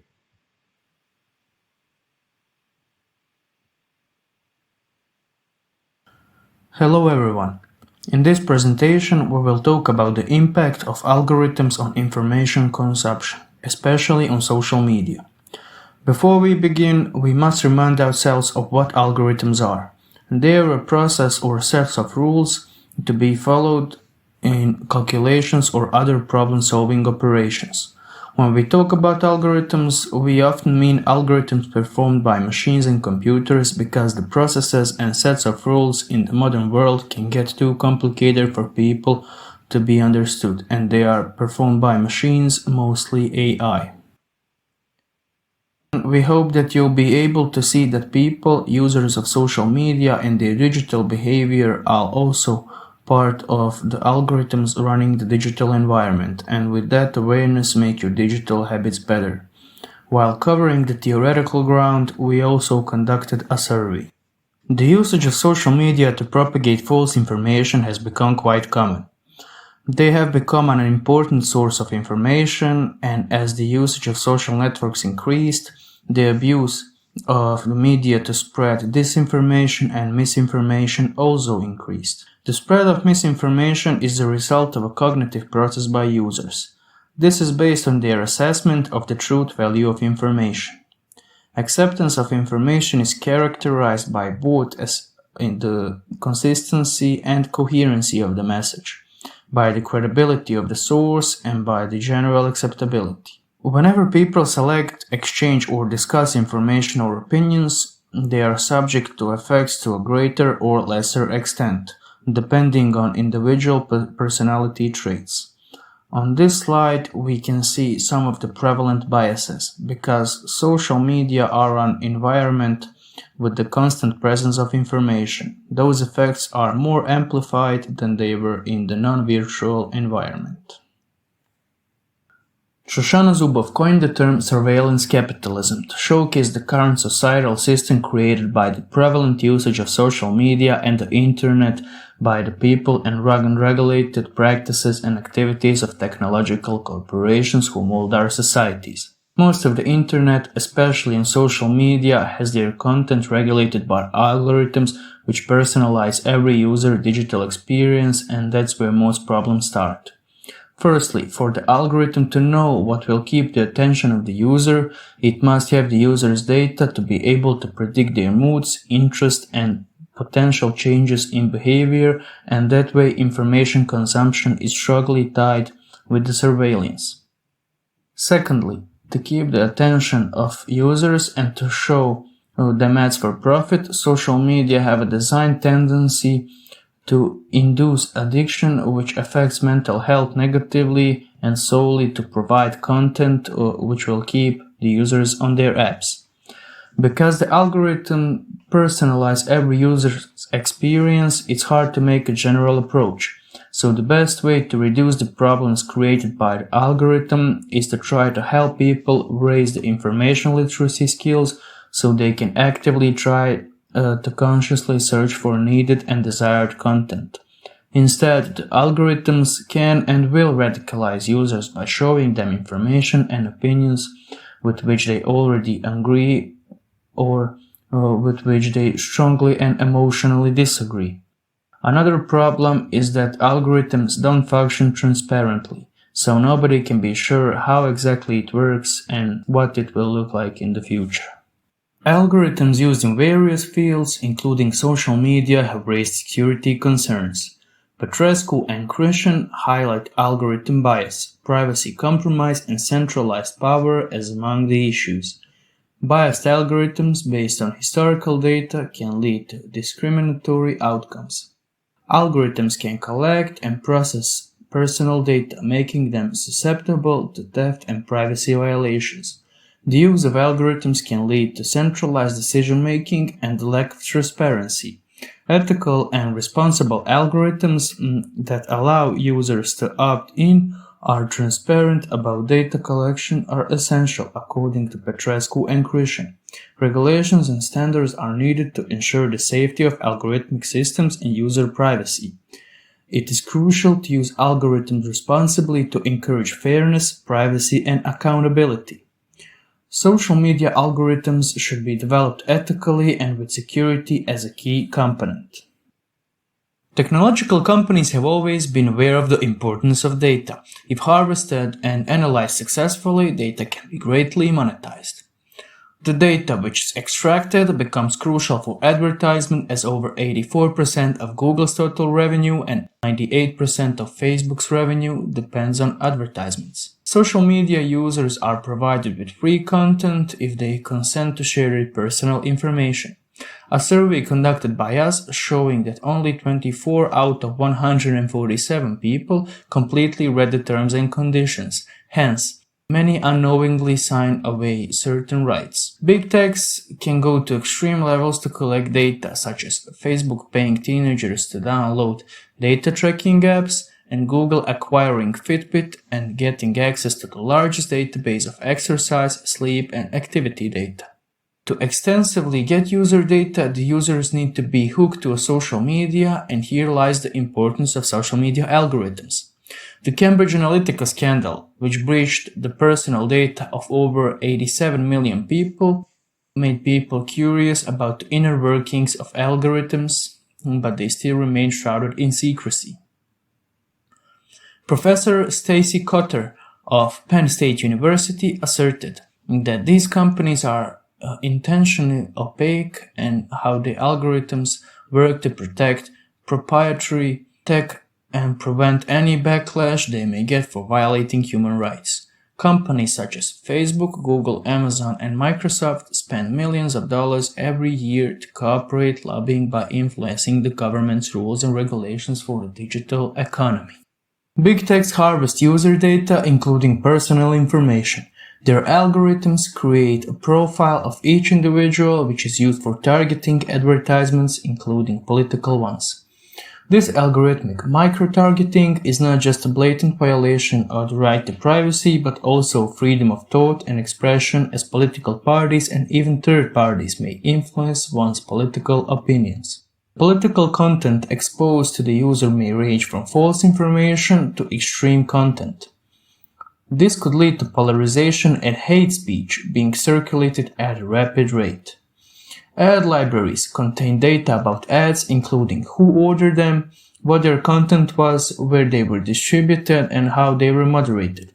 Platforms such as Google, YouTube, Facebook, and TikTok have ad libraries, although TikTok has an ad policy of political ads not being allowed on their platform, so such ads are being distributed through influencers' content in coalition forms of hype houses.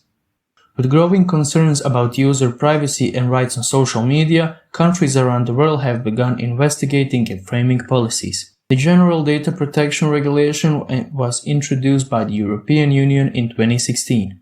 Lawmakers in the UK and Canada are proposing the creation of a publicly accessible registry of political advertisements where online platforms are required to detail who paid for the ad, the demographic groups targeted, etc.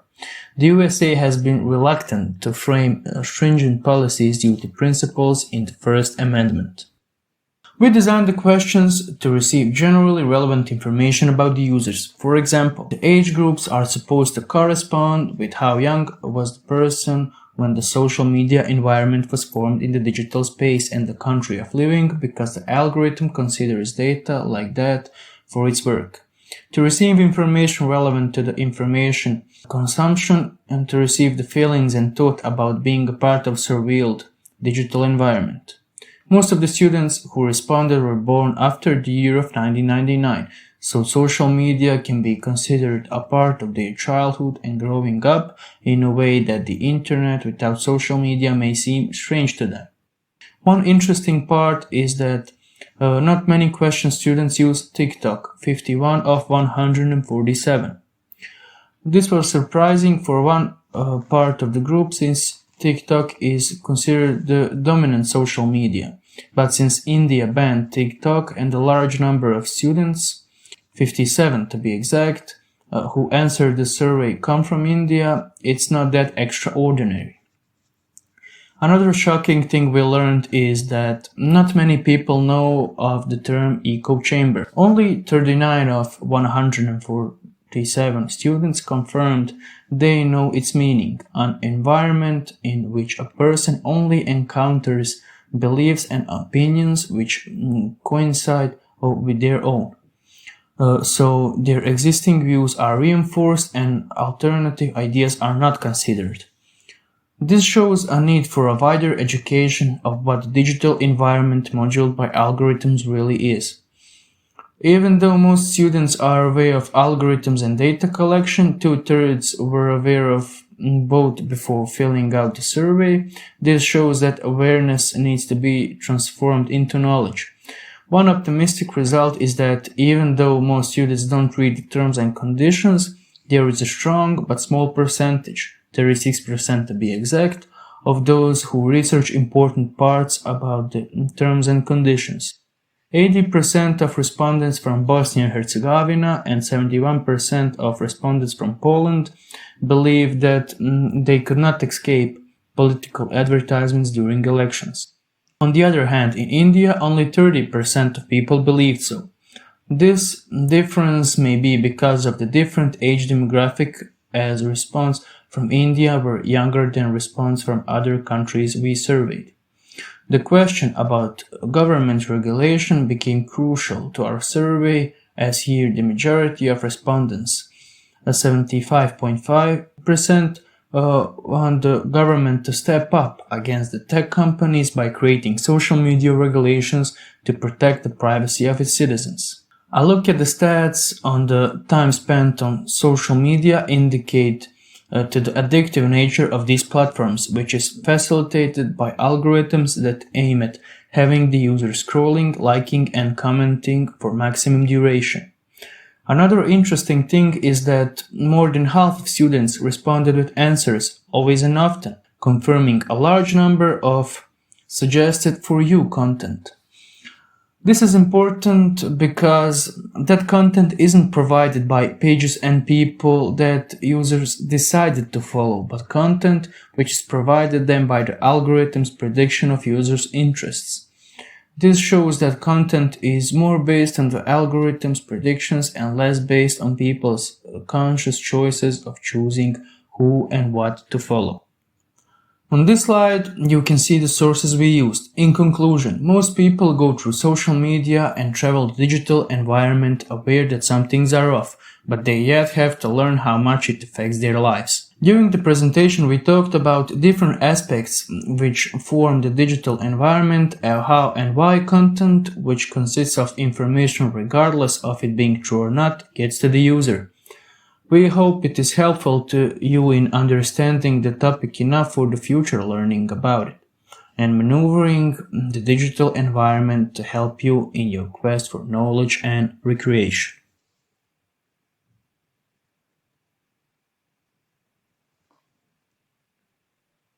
Well, thank you so much, team, for such an excellent presentation. I invite all of the students from Group 8 to now turn on your cameras and microphones.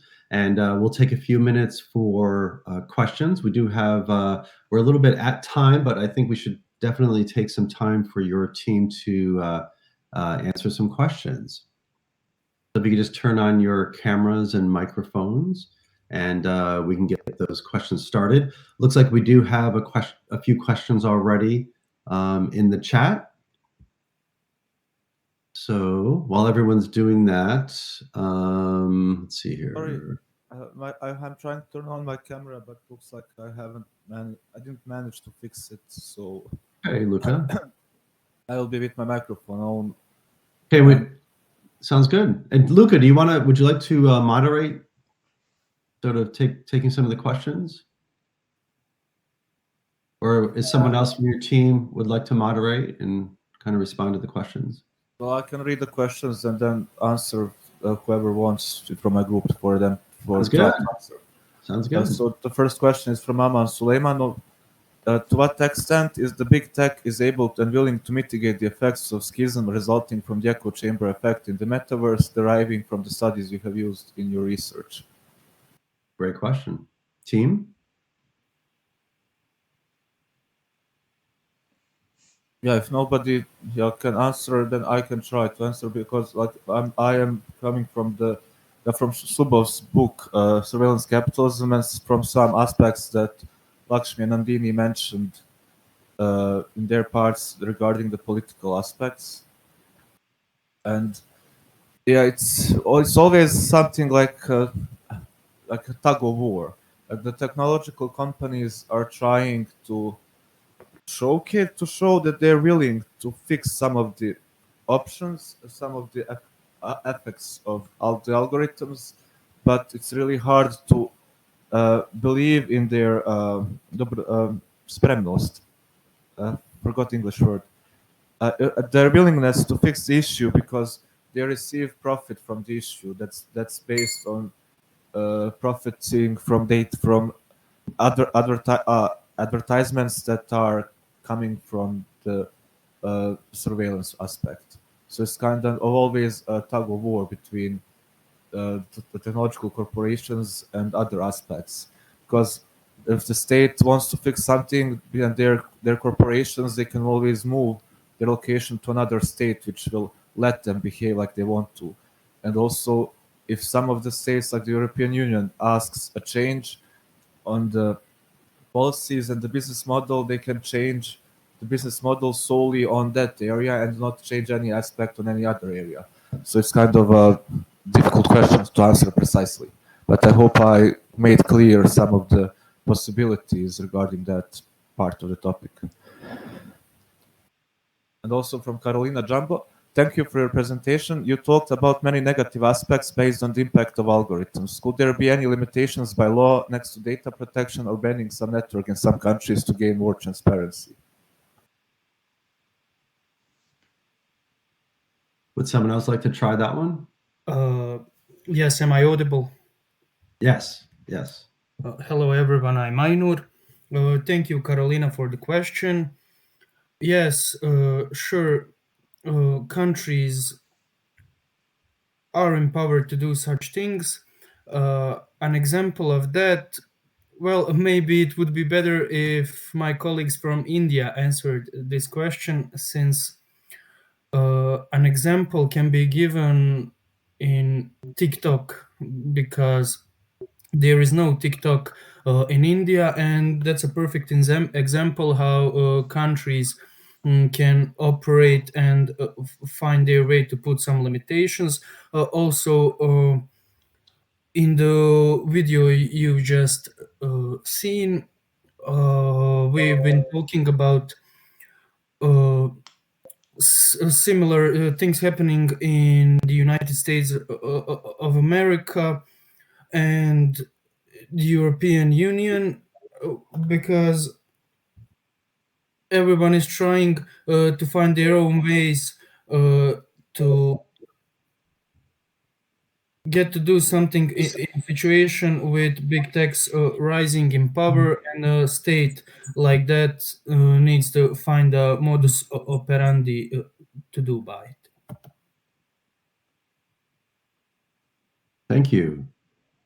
And let's see, looks like then there was a comment, and then go ahead.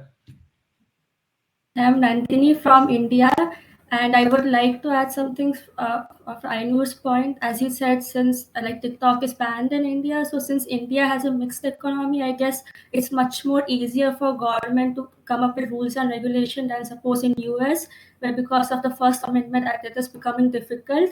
And with that, there is also corporate lobbying now.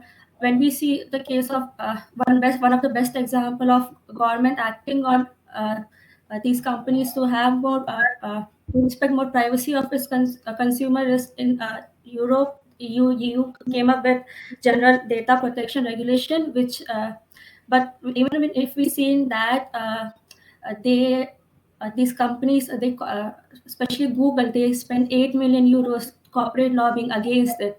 So while many countries do come up with a lot of rules and regulations, these big companies have a lot of power over them. Yes, and to that also in UK and Canada, we see that there are the government requires the companies to create like a public access library, so that which for political ads can be displayed there, so that people can access it, and that is very important because most people don't know like from where, who is giving out these ads, from where what the origin source is, and it also this library helps in knowing what the target demographic is and what it tries to convey, all that. So if it increases the transparency, and I think it may reduce a lot of scandals that may arise. Yes, sorry if I mispronounce your name. Ksenia Scherer, about your question about what can we do against the algorithms. Speaking of advertisements, social medias like Facebook and different apps have a personalized ads option, and you can turn it on and off. Depends on if you want the ads that you see to be more relevant to your activity or not.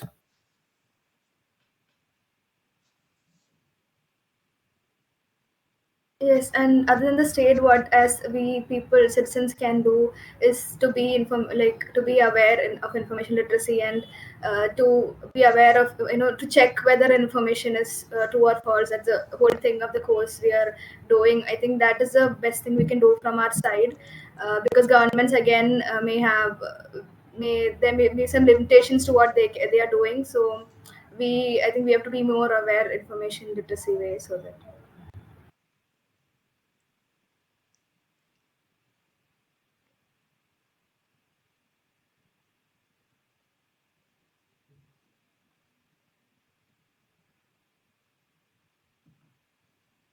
Okay, excellent responses.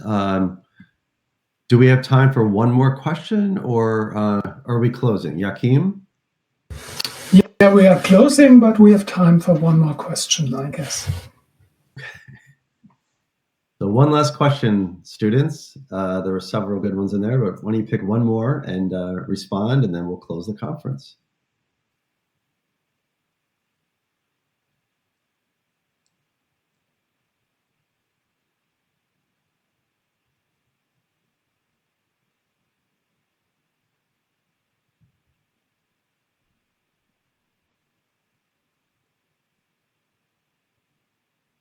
If not, we could you could respond to students via email. Joachim, if you did want to close.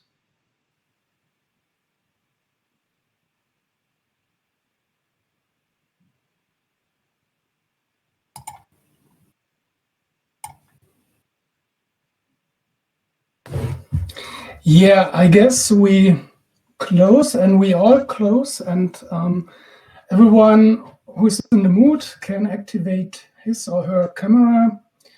I have a feeling, I'm not quite sure it connects to the discussion and the last presentation, but also on the keynote, that the question of AI and information behavior, also in our perspective, information and metaliteracy, is maybe a kind of guiding theme for the next learning endeavor. I don't know, but I have this kind of feeling that the chat GPT world is different than the pre-chat GPT world. I don't know, but this is just my thought for now. And now, thanks to everyone. And first of all, thanks to the working groups, to the teams, 1 to 8. I guess we have seen very good quality of work.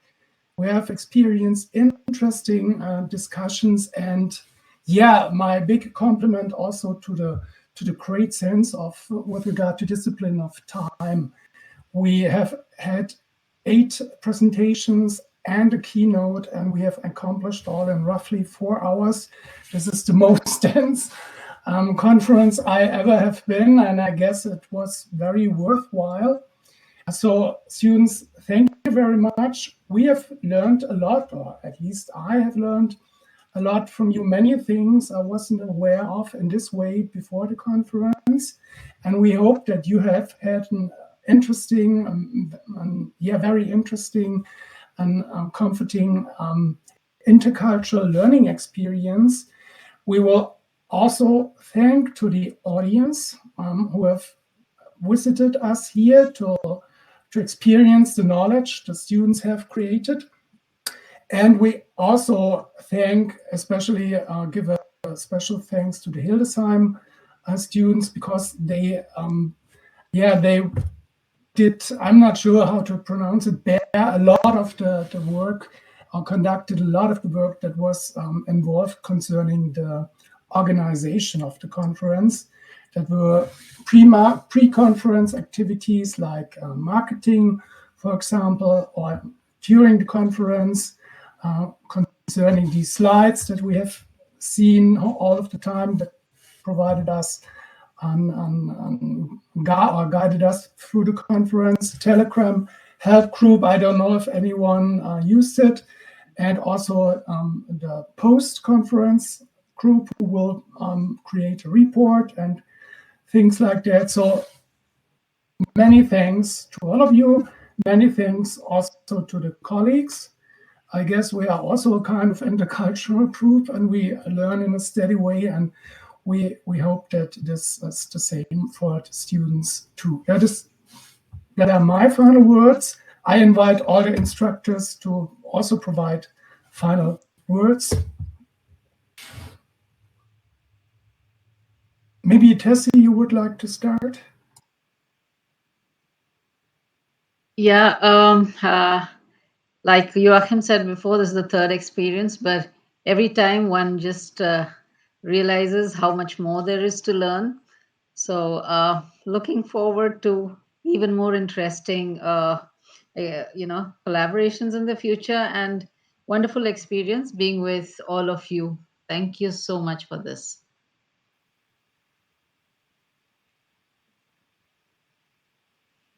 Yeah, whoever wants to jump in. Stefan, you activated your microphone.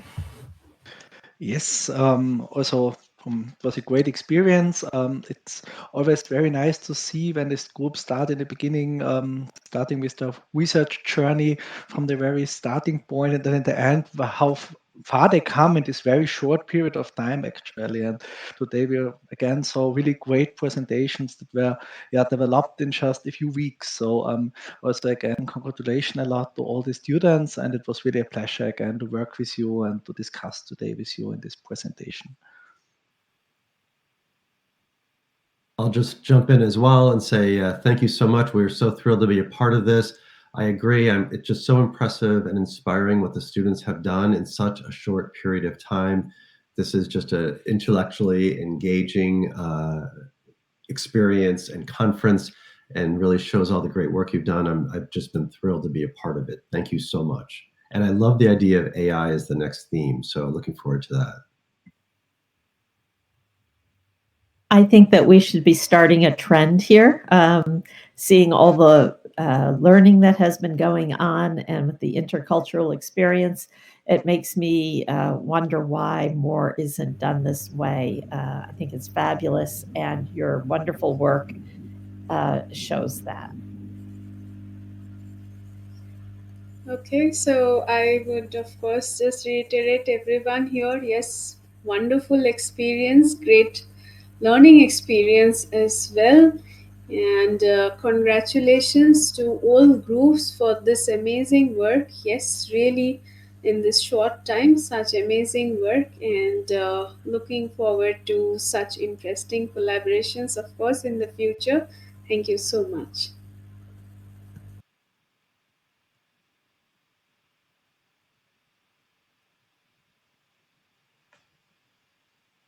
Dina, we cannot hear you.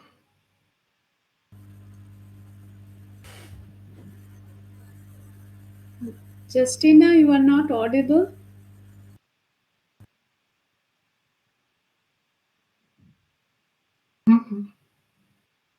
Maybe just reconnect. Amina, maybe you can jump in. Yes, I will jump in. I will try and not to repeat myself. Yes, thank you all. We cannot wait to continue with, I guess, next summer course, if everything goes well. I was especially surprised how students worked independently, and having in mind that information and, in brackets, media literacy is not their main field for all of them. So how they managed to collaborate, how they gave us a context, and yeah, they sounded like real professionals.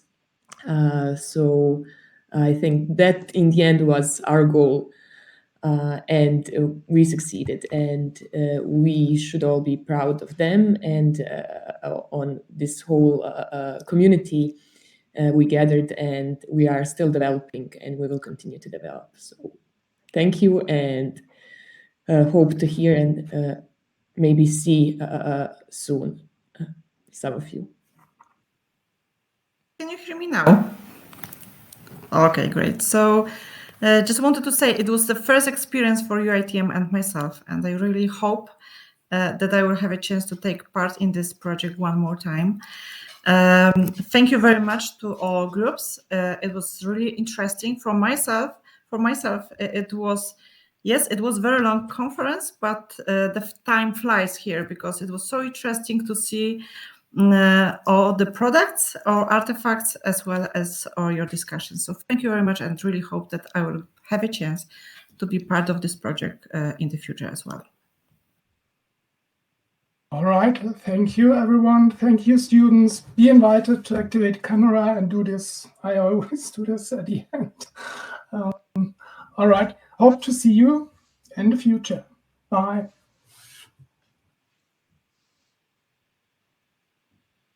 Goodbye. Bye-bye. Bye. Thank you so much for the organization.